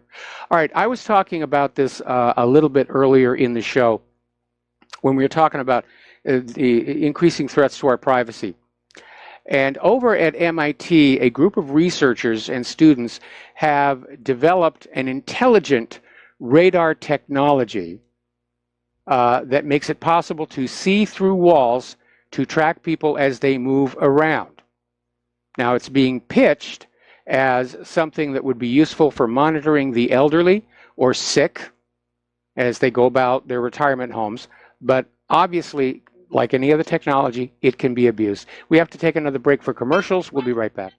And aloha, America. Welcome back to our show here. We're talking about this new technology being developed at MIT. It's called RF Pose. And apparently it's using what they claim are low energy radio waves to basically see through walls. And what makes the system interesting is that apparently it is actually able to identify the individual on the other side of the wall. And they're claiming an 83% accuracy rate. And they're aiming it at healthcare facilities where they want to let people wander around but need to know where they are at all times. And might be useful for search and rescue to see if anybody's in a room without having to actually go in there. But again, the potential for abuse and misuse definitely exists here. Alrighty, there's been yet another massive data breach. This one is on TimeHop, and it's exposed the private details of more than 21 million users. And the service links to users' social media accounts to resurface memories from their old social media posts. I don't know why anybody would want to do that. I certainly don't. But apparently the company has revealed its cloud computing service was recently hacked and the data of 21 million users was stolen. Most of the data included usernames and email addresses, and about 4.7 million people may have also had their phone number compromised. All right, we're going to take a phone call now here from Dave in Missouri. Aloha. Welcome to the show. What's on your mind? Well, howdy, Mike. I hope your day has been blessed. Thank you. Yes, how was your weekend? Busy, but, taking care of Claire and everything else. Claire's doing okay. Yes. I've been out of touch all week, so I'm not up to speed on what's going on with y'all. But, well, this is going back to the back injury she suffered in January, and we weren't able to actually get her into the Straub Clinic for the longest time, so we had no idea what we were dealing with, except that she was in a huge amount of pain. But she's in physical therapy, and she's seeing an orthopedist. August, we get a bone density scan to see how bad the osteoporosis might be. And she is a lot better. I mean, I can see it from being here on the outside, looking back at what it was like even just 2-3 months ago. I'm seeing a tremendous improvement. Well, but she's frustrated. Just make sure that she knows that. I'm sure, and please just make sure she knows there's so many of us out here who have her on our hearts, and and we do pray for her and wish her the best. But physical therapy, I mean, that's almost like treating cancer with radiation. Sometimes it's a long, hard, painful, almost death-defying stunt just to get better, and so. We feel for her and we pray for her and you all the time, and you're a blessed man. For showing the world how to love a woman. Well, thank you. We're not, and I think you understand what I mean. Too many men just, and we get a bad rap because some of us do love our wives, and some of us would die for them. And you certainly would work yourself to death for that girl, and it's noted and appreciated. Now, you said something, and we've talked about this before. So, okay. Trump's going to, Dave, I'm sorry to cut you off. I'm going to have to put you on hold. We have to do a station identification, but don't hang up. I'm going to come right back to you. All right? So we'll be back after these few words. And aloha, America. Welcome back to our show, hour number 3. And we're talking with Dave in Missouri. And Dave, if you could just pick up where you left off. You bet. First, folks, please always support RBN. We have to have an outlet to the truth. We cannot be lied to until we're all dead, and we've got to have an outlet. So please support RBN and whatever happened.com. Now, you discussed the tariff situation, which I have been a long time advocate of. I mean, I really feel like that for so long, the economic interests of working families, of small locally owned businesses, of hometowns, even our mid-sized American corporations that are not Walmart, McDonald's. The economy's more than but they have been sabotaged by politicians who have been purchased, and we all know this story. Yes. Now, so the Chinese have taken total advantage, and not just the Chinese, but many for decades now, at least 3, have taken total advantage of the fact that the American political system is utterly corrupt and for sale to the highest bidder. Stealing our, because Dustin has laid it out. He's took me to task on this from time to time, because he says, you can't say China stole America's factories when America gave them to her. Yes. Okay, I get that.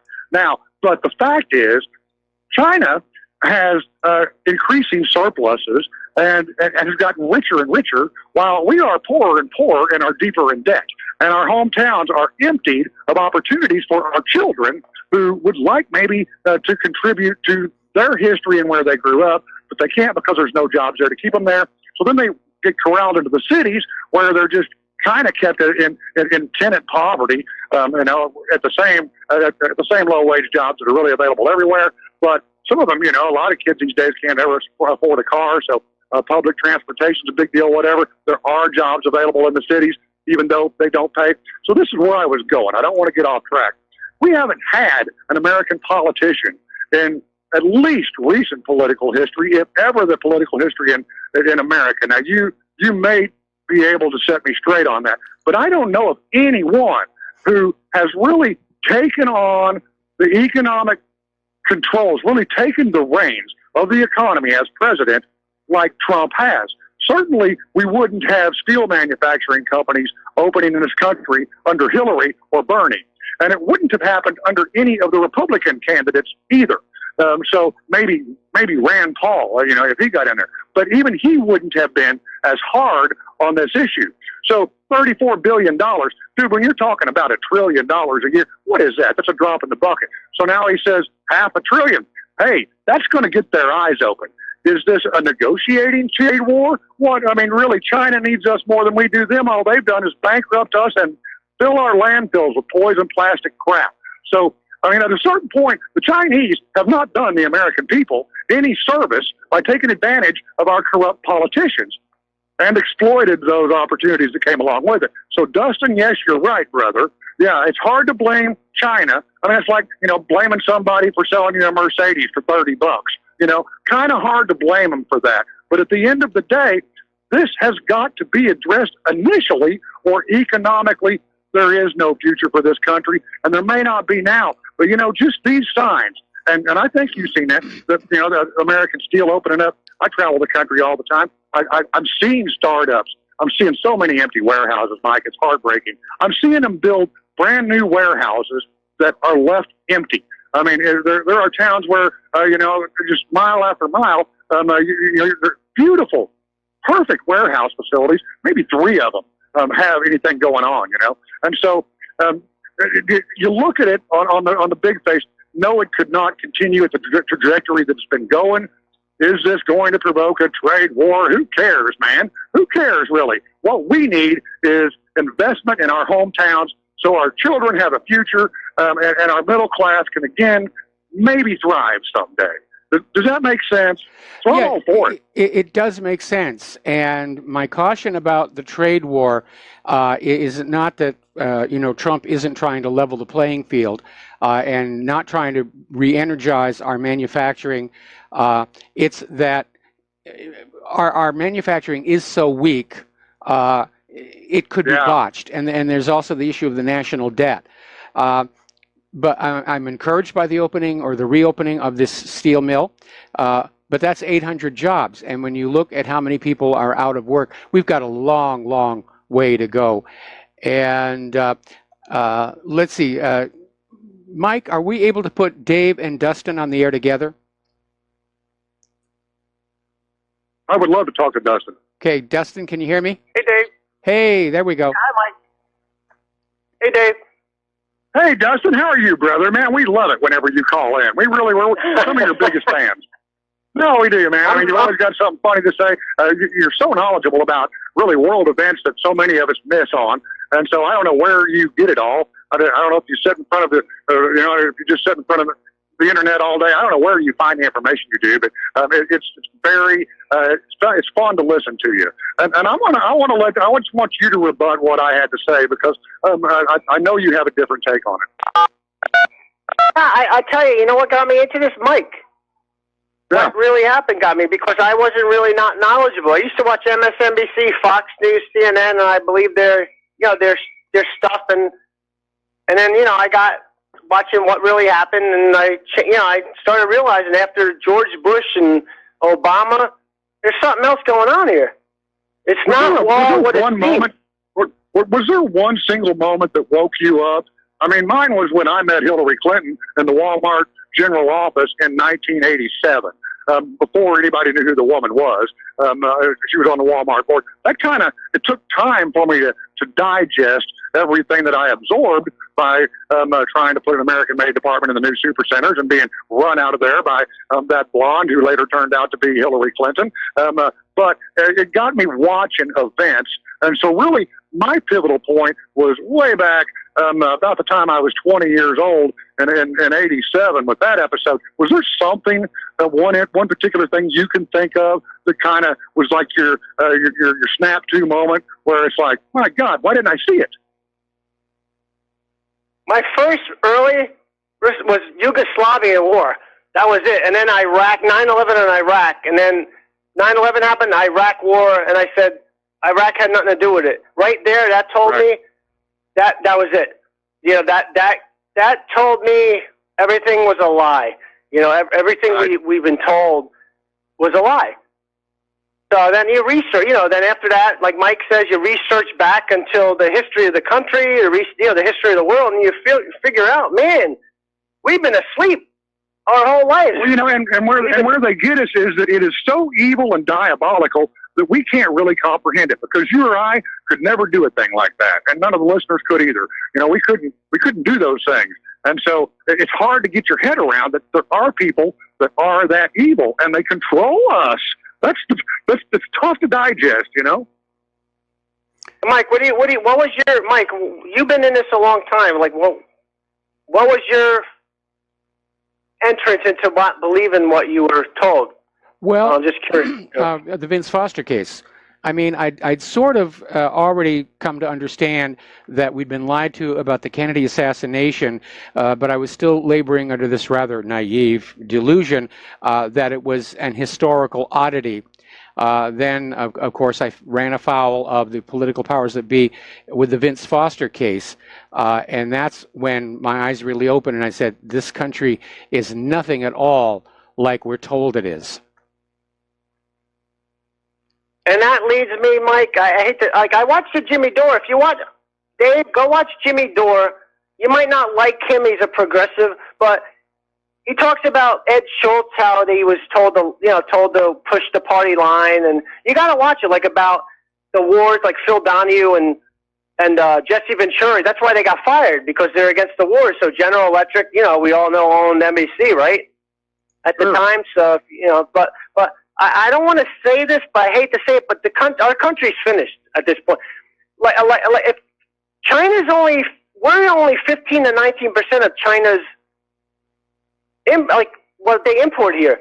They can go elsewhere to the rest of the world. You know, basically you're seeing a end of a unipolar America / Britain to a multipolar world, and it's going to hurt like a lot. I mean, really bad here. Because, like Mike said earlier, like with the France and Germany don't use the U.S. dollar, those dollars are going to come back home. Like, you know, we got so much debt here, and people don't realize we're the world's reserve currency. We're one of the world's reserve currency. We've lost the position of being the only reserve currency, and now there are several operating in parallel. And the U.S. dollar is still a major reserve currency, but it's losing, shall we say, market share. And, you know, that's the thing that kind of gets to me. I'm sorry, go ahead, Dustin. I'm just saying, we were given this special privilege, and we blew it. We blew it after Bretton Woods. Back in the 70s, when they took us off the gold standard, we blew it. The gold standard, they took us off because we were running a Ponzi scheme. We handed out more gold certificates than we had gold backing up. We were running a Ponzi pyramid scheme. We blew it. That was our default. You know? What are our treasuries now, if not that? You know, and it all comes back on the backs of the taxpayer who are bankrupt. And so, you know, I agree with you completely. But this is my thing, and that's why it's a radical idea. I've said it for years. Some people are starting to agree with it. Some are like all on board. Others are like, oh, it could never happen. Dude, we can't allow these Jewish banksters who have destroyed us economically to then make us responsible and accountable for what they've done. I say zero the whole thing out. Leave the Rothschilds. Leave the Rockefellers, leave those folks holding this economic bag that they built. Zero out the treasuries. Go back to a base. Go back to a currency managed for the people's best interest rather than by private interest. Now, people say, oh, that could never happen. That would be it. But really, we're getting into a box where we don't have any choice but do that or forever own the debt that is not ours, that they put on us. Okay, But we're Dave, surely going to own, and our kids will too. Dave, whenever you say we need to go back to, managing the currency for the benefit of the people, and somebody says that would never work, you remind them that's the system that this nation started with. There were no private central banks. And that was... Mike, you know who says that? You know who says that? Of course, that's the parakeet MSM. That's all of the employees of the bankster thieves who own the corporations who want to perpetuate poverty and convince you there's no way you can ever get out of it because this is your debt. It belongs to your children. When it's a lie, the whole thing is a lie.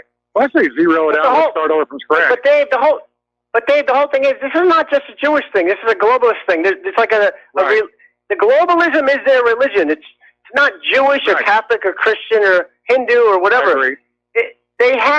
You can't blame the Jewish people for, like Israel. You can't blame all the things going on in Israel on the Jews. The Hasidics don't even believe in Israel.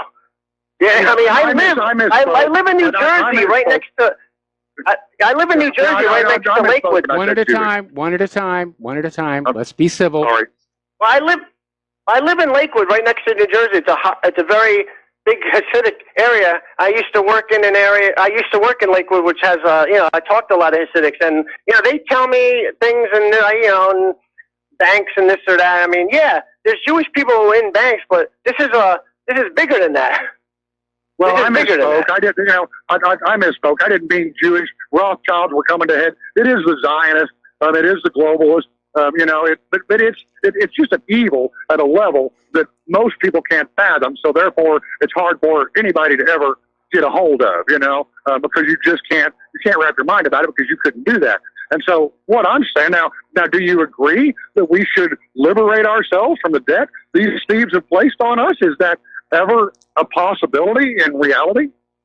No, I don't think we can. At this point, I think this country's finished. We can when it all collapses. When it all collapses and the currency becomes worthless, then it doesn't matter what numbers are out there. The debt is worth absolutely zero. Now, Dave, I got an email here from somebody asking me to ask you, who's going to man those old factories? Transgenders, people who are busy checking their phones, and they're being glib here, but they're raising a valid point. Along with rebuilding our factories, we have to deal with the fact that our education system has not produced a generation of young people well suited to factory work. Everybody wanted to grow up and be a white-collar worker or an art history major or something like that. And we need to go back to just having schools that teach the basic skills: reading, writing, math, science, engineering, design, shop class, automotive class, and turn our nation back into a nation of people who actually build things rather than sit and be forced to buy them from some large corporation somewhere. You're right. My best answer to the question, and I thank whoever the emailer was for the question. It's a great one. And I've always struggled with that too. It almost feels like Trump's doing this backward, doesn't it? By going after trade before we have a means to produce those things that we're no longer going to be able to import if all this does shake out like that. And so then our stores are going to be empty. And yes, you're right. We have no workforce. We've got, a generation of kids who are mindless as to what it takes to do anything other than, manage the toggle switches on their Xbox. And they have they don't want anything more than that. They've got no more ambition than that. You got to fault the parents. You got to fault our society. But at the end of the day, the emailer is absolutely right. The question is dead on the money. You've got to have somebody to man the factories. Otherwise, Dustin was talking about it back when an AI conversation sometime earlier. You're gonna have robots everywhere in the shopping malls with no customers because there's no money, and that's really kind of what it looks like the globalists are trying to engineer. But so the emailer is exactly right. that's probably one of our most pressing issues. We do not have a suitable workforce to rebuild what has been destroyed over the last 3 decades. And Trump wants to go ahead and initiate what they're all calling a trade war, which is going to leave us deficient in products that at least the consumer can purchase, maybe not for long, but at least they can now. So it almost feels like this is going in reverse, where first you should try to rebuild the manufacturing base somehow. But he is creating demand, and he is supporting, like this steel factory, even if it's just his rhetoric. And so that's just the best answer I got. I don't know either, but I don't want to see this debt hung around our children's necks forever. And I hate to see us continually, for lack of a better word, played the chump by people. What? Because we're not able to work for ourselves? We're all too lazy? That's, it's just hard to settle in. But guys, I have loved this conversation. I have to jump because I'm going to get in trouble if I get caught on the phone where I'm at right now. I love you, RBN. Dustin, you're I think the world of you, brother.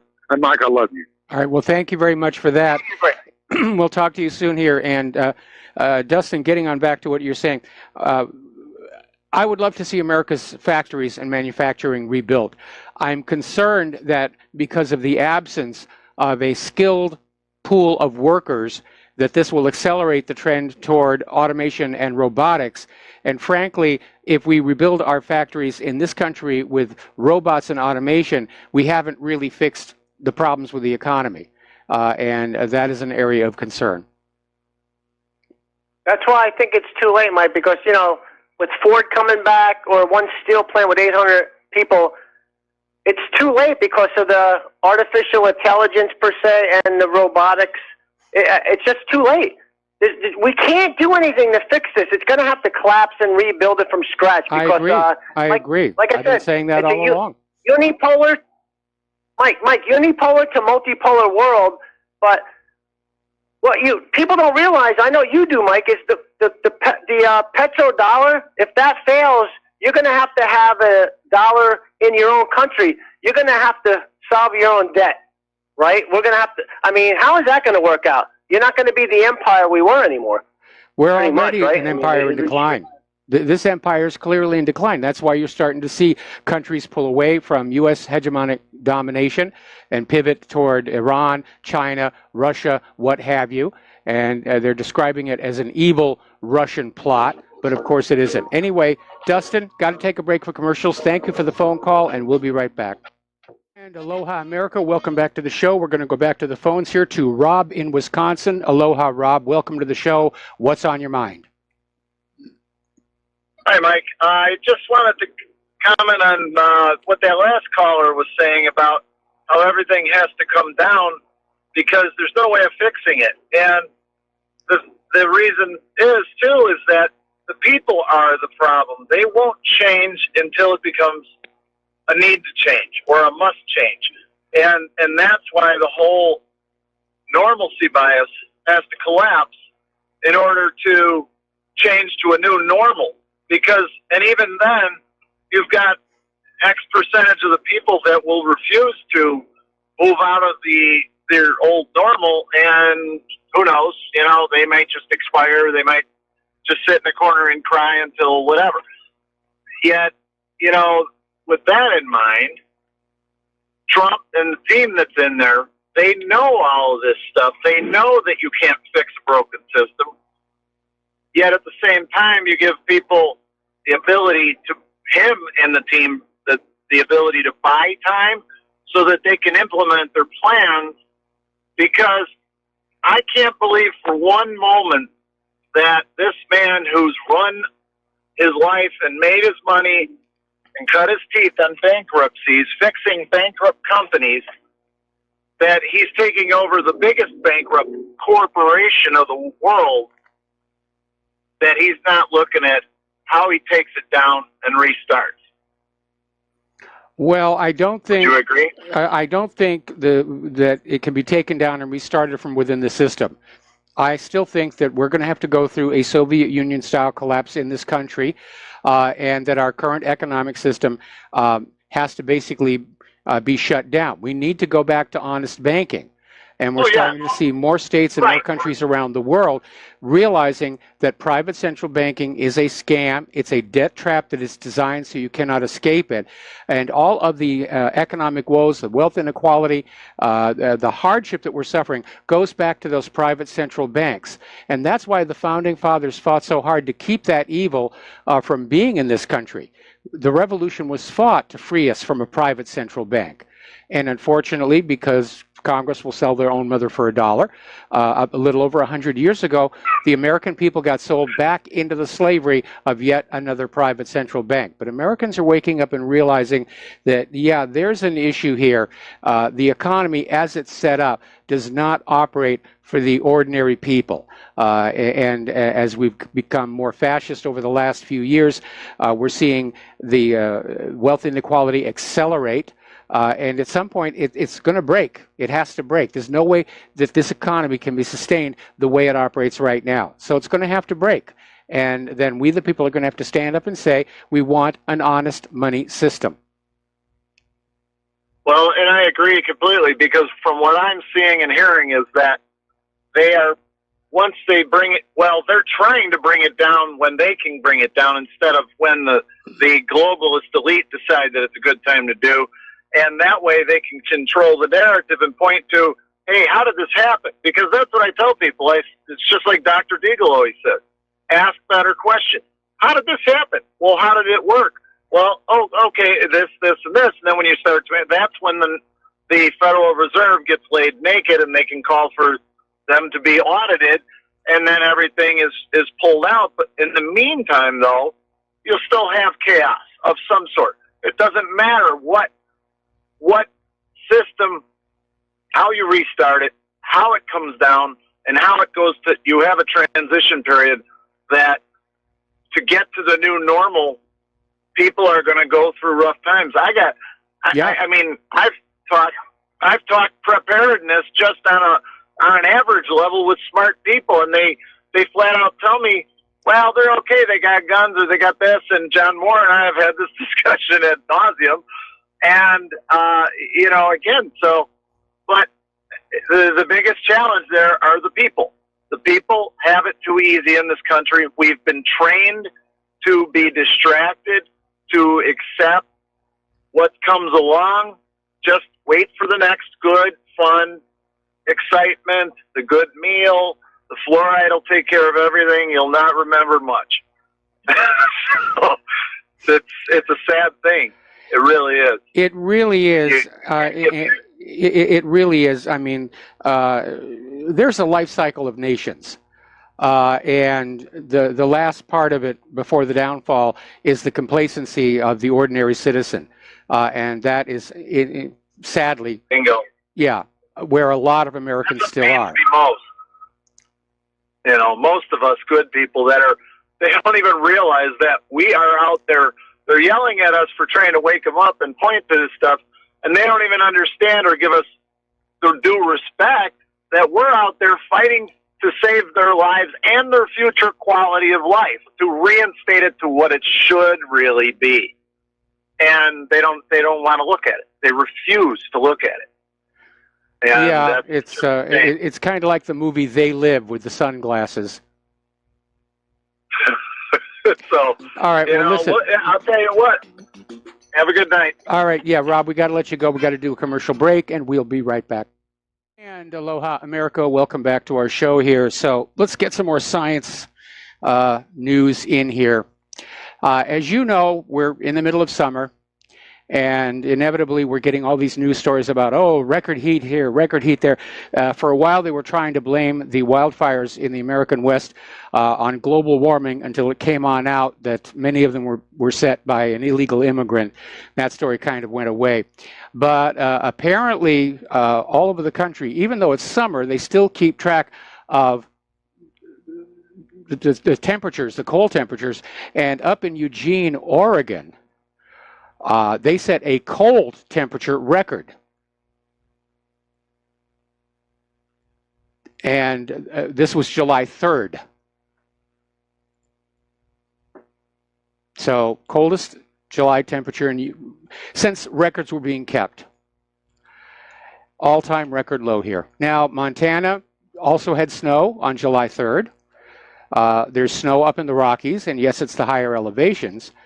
But still, when you go back and you look at all the scare headlines when the global warming thing started up about how snowfalls were a thing of the past, and they're still trying to push that agenda. Humans are causing global warming. You have to pay a carbon tax. You have to do this. You have to do that. You have to surrender more of your rights and liberties and more control over your life to save planet Earth in the midst of all these wars, which are causing a lot more environmental damage than we civilian non-combatants are doing. And let's be honest, that volcano we've got going on down here on the Big Island is pouring out more greenhouse gas than everybody in America. Now, one of the big talking points for the global warming movement was how the Arctic was going to be ice-free. Al Gore predicted an ice-free Arctic. I think it was back in 2014. Came and went, didn't happen. And it turns out that two of Russia's largest outshipment points for oil and liquefied natural gas are now packed with ice. In the past, this time of year, they've been open. That's why those terminal points are there. And apparently tankers and carriers are stranded in this paralyzed area, which, it's now packed with this ice. And Russia's nuclear-powered icebreakers are working overtime, trying to keep the shipping lanes open. Now, as you know, climate is actually dominated by solar activity. And we're heading into a grand solar minimum. And the latest research is showing, this is over at Space Weather Archive, sunspots are becoming scarce, very scarce. And so far this year, the sun has been blank almost 60% of the time, totally devoid of any sunspots. Whole weeks going by without sunspots.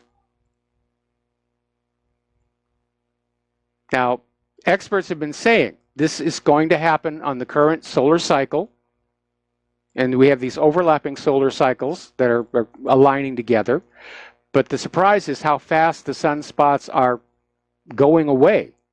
Now, the solar minimum of 2008-2009 was unusually deep.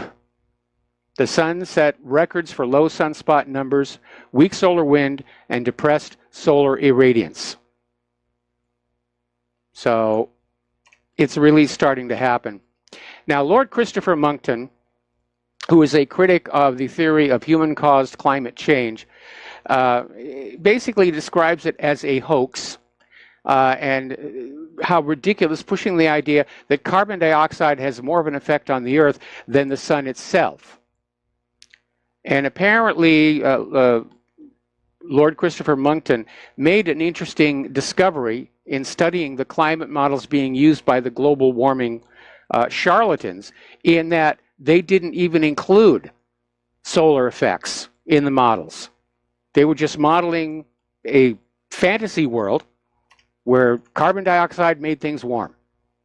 And by the way, don't forget, a couple of years ago, NASA actually came out and admitted that their research showed that carbon dioxide in the atmosphere does not, in fact, act like a pane of glass in a greenhouse. It acts as an atmospheric coolant because it catches some of the sun's energy and re-radiates it back out into space at a different frequency. It's fluorescing in a way here. Now, another one of the global warming cult's pet stories is how the ice in Antarctica is melting. Oh, it's melting, it's melting. And one of their favorites has been the Pine Island Glacier, which photos over the last several years have shown is in fact decreasing in size. See, that proves human-caused global warming. Well, actually, no. They found an active volcanic heat source beneath the Pine Island Glacier.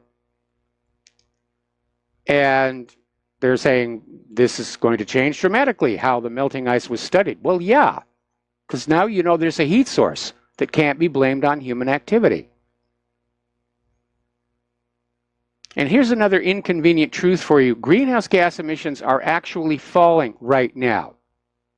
The environmental data for 2017 is pouring in, and the greenhouse gas emissions are falling under Trump. Now, whether he can take credit for it entirely or not remains to be seen. But a report released last week by the Rhodium Group says that even though Trump continues to unravel Obama-era climate and clean energy policies, falling costs of renewable energy and natural gas are keeping U.S. greenhouse gas emissions on the downswing. Okay. Now let's get into the debate over cannabis. As you know, cannabis is known to have medical benefit. And as you know, there is a pushback against legalizing cannabis coming from big tobacco, big alcohol, and not too surprisingly, the pharmaceutical industry, which even as it condemns cannabis use for medical purposes, is already at work trying to develop medications based on cannabis, but manufactured only by them under patent. So what you used to be able to grow in your backyard, you now have to buy from another corporation. So there have actually been countless studies that show cannabis has medical benefits. Cannabis kills tumor cells. And because there hasn't been a lot of funding for this kind of research, because it is a threat to the big pharmaceutical corporations, there hasn't been enough research done yet. The funds just aren't there. We've just scratched the surface. Now, the FDA has actually approved the first medicine derived from marijuana. And everybody's saying, will this lead to total decriminalization? No, quite the reverse.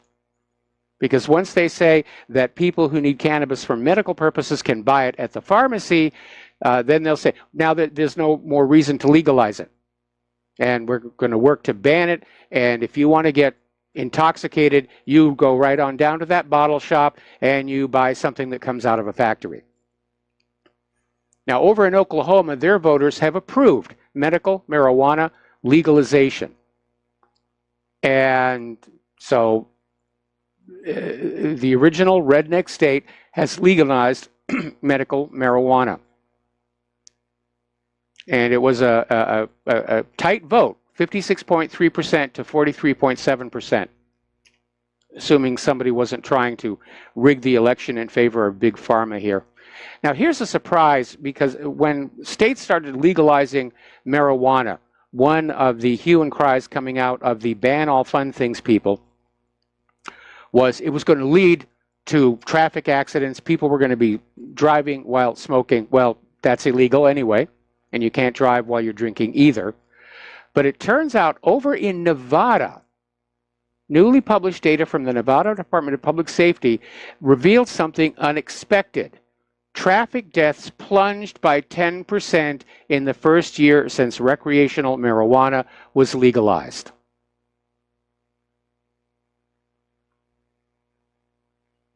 So isn't it funny how every time something is being worked for and the other side comes out with all these horrible claims, and that they always wind up being discredited down the road after the damage has unfortunately been done.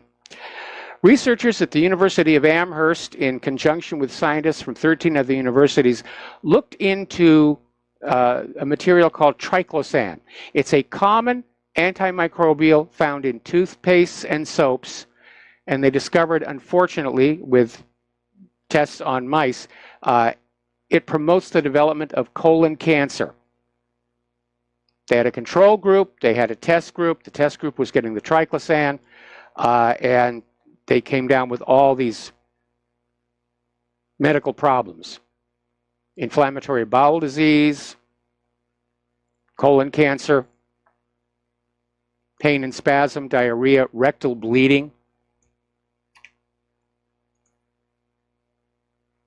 Again, it's a tragic thing to live in a country where products are being sold to us that are not necessarily effective, occasionally dangerous, but because they're making money and the corporations are happy, the government just lets it continue. And meanwhile, our right to simply grow what we want on our own land, make our own medicines that we know are safe, is under constant attack. Now, over in Belgium, at the Tahanga nuclear power plant, they have serious concerns about the safety of the station, which has experienced several shutdowns in recent years. Now, the station's operator, Aiea Electrab, has found what they call instability in the reinforced concrete ceiling of the reactor's armored bunker, meaning the outside vessel. And apparently, they've determined that the anomalies have been there since the bunker was built, that somebody just built it wrong, and it's been that way all along. All right, so let's talk about our volcano because it's still volcanoing. And over at fissure number 8, the lava is pouring on out. It's now started to form its own cone, and it's about 200 feet high, which is about the same height as the Aloha Tower, for those of you who have been here to Honolulu. And people are starting to say, it's Hawaii's newest volcano. It's Hawaii's newest volcano. Well, not exactly, because to volcanologists, a volcano has to have its own distinct connection down to the magma chamber. Now, this new cone on fissure 8 is clearly an offshoot of Kilauea's drainage system, and technically is not a new distinct volcano, which will probably not stop the tour operators from saying so when tourism is allowed back into the area. But apparently, more than 650 homes have now been consumed by the lava, forcing the evacuation of 2,000 people, around 600 of whom are still living in temporary accommodation. And nobody has any idea when this is going to stop. And Kilauea is not the only volcano that is rocking and rolling right now. Over in Bali, Mount Agung has erupted for a third time. It's raining down rocks, and residents have had to flee there. Down in Ecuador, in the Galapagos Islands, one of their big volcanoes called Colossus has erupted as well, and 250 people had to be evacuated from communities in the immediate vicinity of the volcano. And all tourist activity has been halted in the area, at least for the time being. Even more troublesome is that there is increased eruption activity at Anak Krakatau in Indonesia. Now, Anak Krakatau translates as the child of Krakatau, Krakatau being Krakatoa, which really blew up at one point. Ash and dust went literally all over the world, produced a huge tidal wave. Boats were literally flushed miles inland, and the mountain just simply vanished. But there's been a growing volcano on the same spot, which they called the Child of Krakatau. That is showing increased activity. And Bali has had to divert air traffic because of Mount Agung. And the Regional Volcanic Ash Advisory Center in Darwin, Australia said winds could carry the ash southwest toward Bali's International Airport and Java, Indonesia's most densely populated island. So it's all rocking and rolling. And then up in Alaska, there's concern that the Cleveland volcano is about to erupt. Now, despite all this, despite all the news, experts at the U.S. Geological Survey are saying there is actually no overall increase in Earth's volcanic activity. It's just, sometimes it clumps together, but they're not seeing that anything really dramatic and spectacular is about to happen. I think they're trying to reassure everybody to just stay put. Certainly, areas that have volcanoes, the tourism does suffer, and our tourism here in Hawaii has suffered as well. And I thought it would have gone the other way. I thought people would fly down to the Big Island into Hilo, and they would take a licensed, chartered, regulated tour operator, either a boat or a helicopter, and go on out and see the eruption. If I had the money, I'd love to do that myself, take along the cameras and take some pictures. But apparently it has gone the other way, and Hawaii's Tourism Authority is still out there trying to remind everybody that in between the part that had the record-setting floods and the part that is melting, there's a lot left of Hawaii that's worth seeing. Now, getting on out into space, one of Saturn's moons is called Enceladus. And scientists have been combing through the data from the Cassini spacecraft. And they discovered the icy jets on Saturn's moons contain all the basic ingredients required to support life. Now, this alien seawater, which blows from the moon's geysers, were known to contain a range of interesting ingredients, including salt, silica, and simple carbon compounds. However, the latest research has revealed that large carbon-rich molecules are also blasting out from cracks in the moon's icy surface. All the chemicals are there. We'll be right back after these few words. And aloha, America. Welcome back to our show, last segment of our program on this Monday. And as you know, we're getting into the time of the year when we get some spectacular weather. Over in Japan, they've had unprecedented rain, 81 people killed, and the Prime Minister is saying that it's a race against time to save people. So far, 1.5 million people have been forced to leave their homes, with another 3 million more advised to do so or face the consequences brought by the flooding. And we're seeing the formation of, it's the start of hurricane season. We have nothing here in the Pacific, thank goodness, but there have been some storms forming over the Atlantic. They're getting some major storms in Nevada. They're calling it the start of monsoon season. And apparently it's also blown through Phoenix, thousands of people losing power. So Mother Nature is once again reminding us that she is ultimately the boss. So now that the United States and the space station are shifting to commercial crew vehicles like SpaceX, where does that leave Russia? Because Russia has been, you know, making a fair piece of money, flying crew and supplies to the space station. Well, they're not needed anymore, but I'm sure they'll find other customers for their services. Now, as you know, there's been this major dust storm all over Mars, and they do get really bad up there. It's been a little over 3 weeks since the Opportunity rover phoned home. That's because, unlike Curiosity, Opportunity is powered by solar cells. And with the sky basically obliterated with dust, the batteries have run down. Now, NASA is saying that it goes into an emergency mode of just shutting everything down, except for a little timer.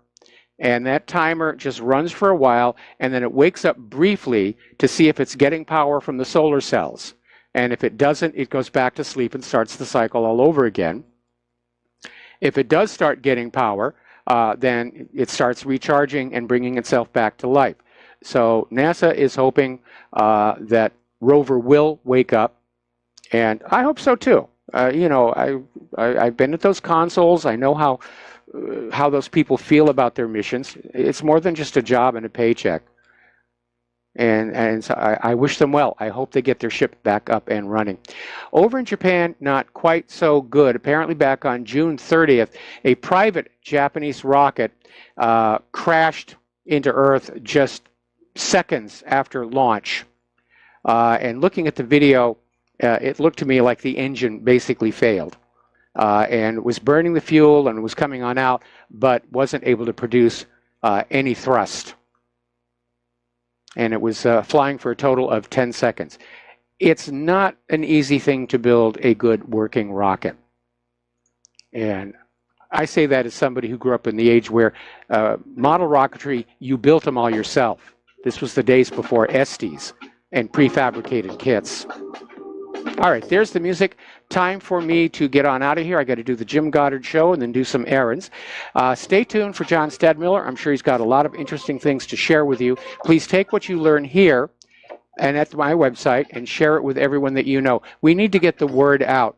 We're in this insane conflict between conservatives and liberals, globalists and nationalists, and we can't give up.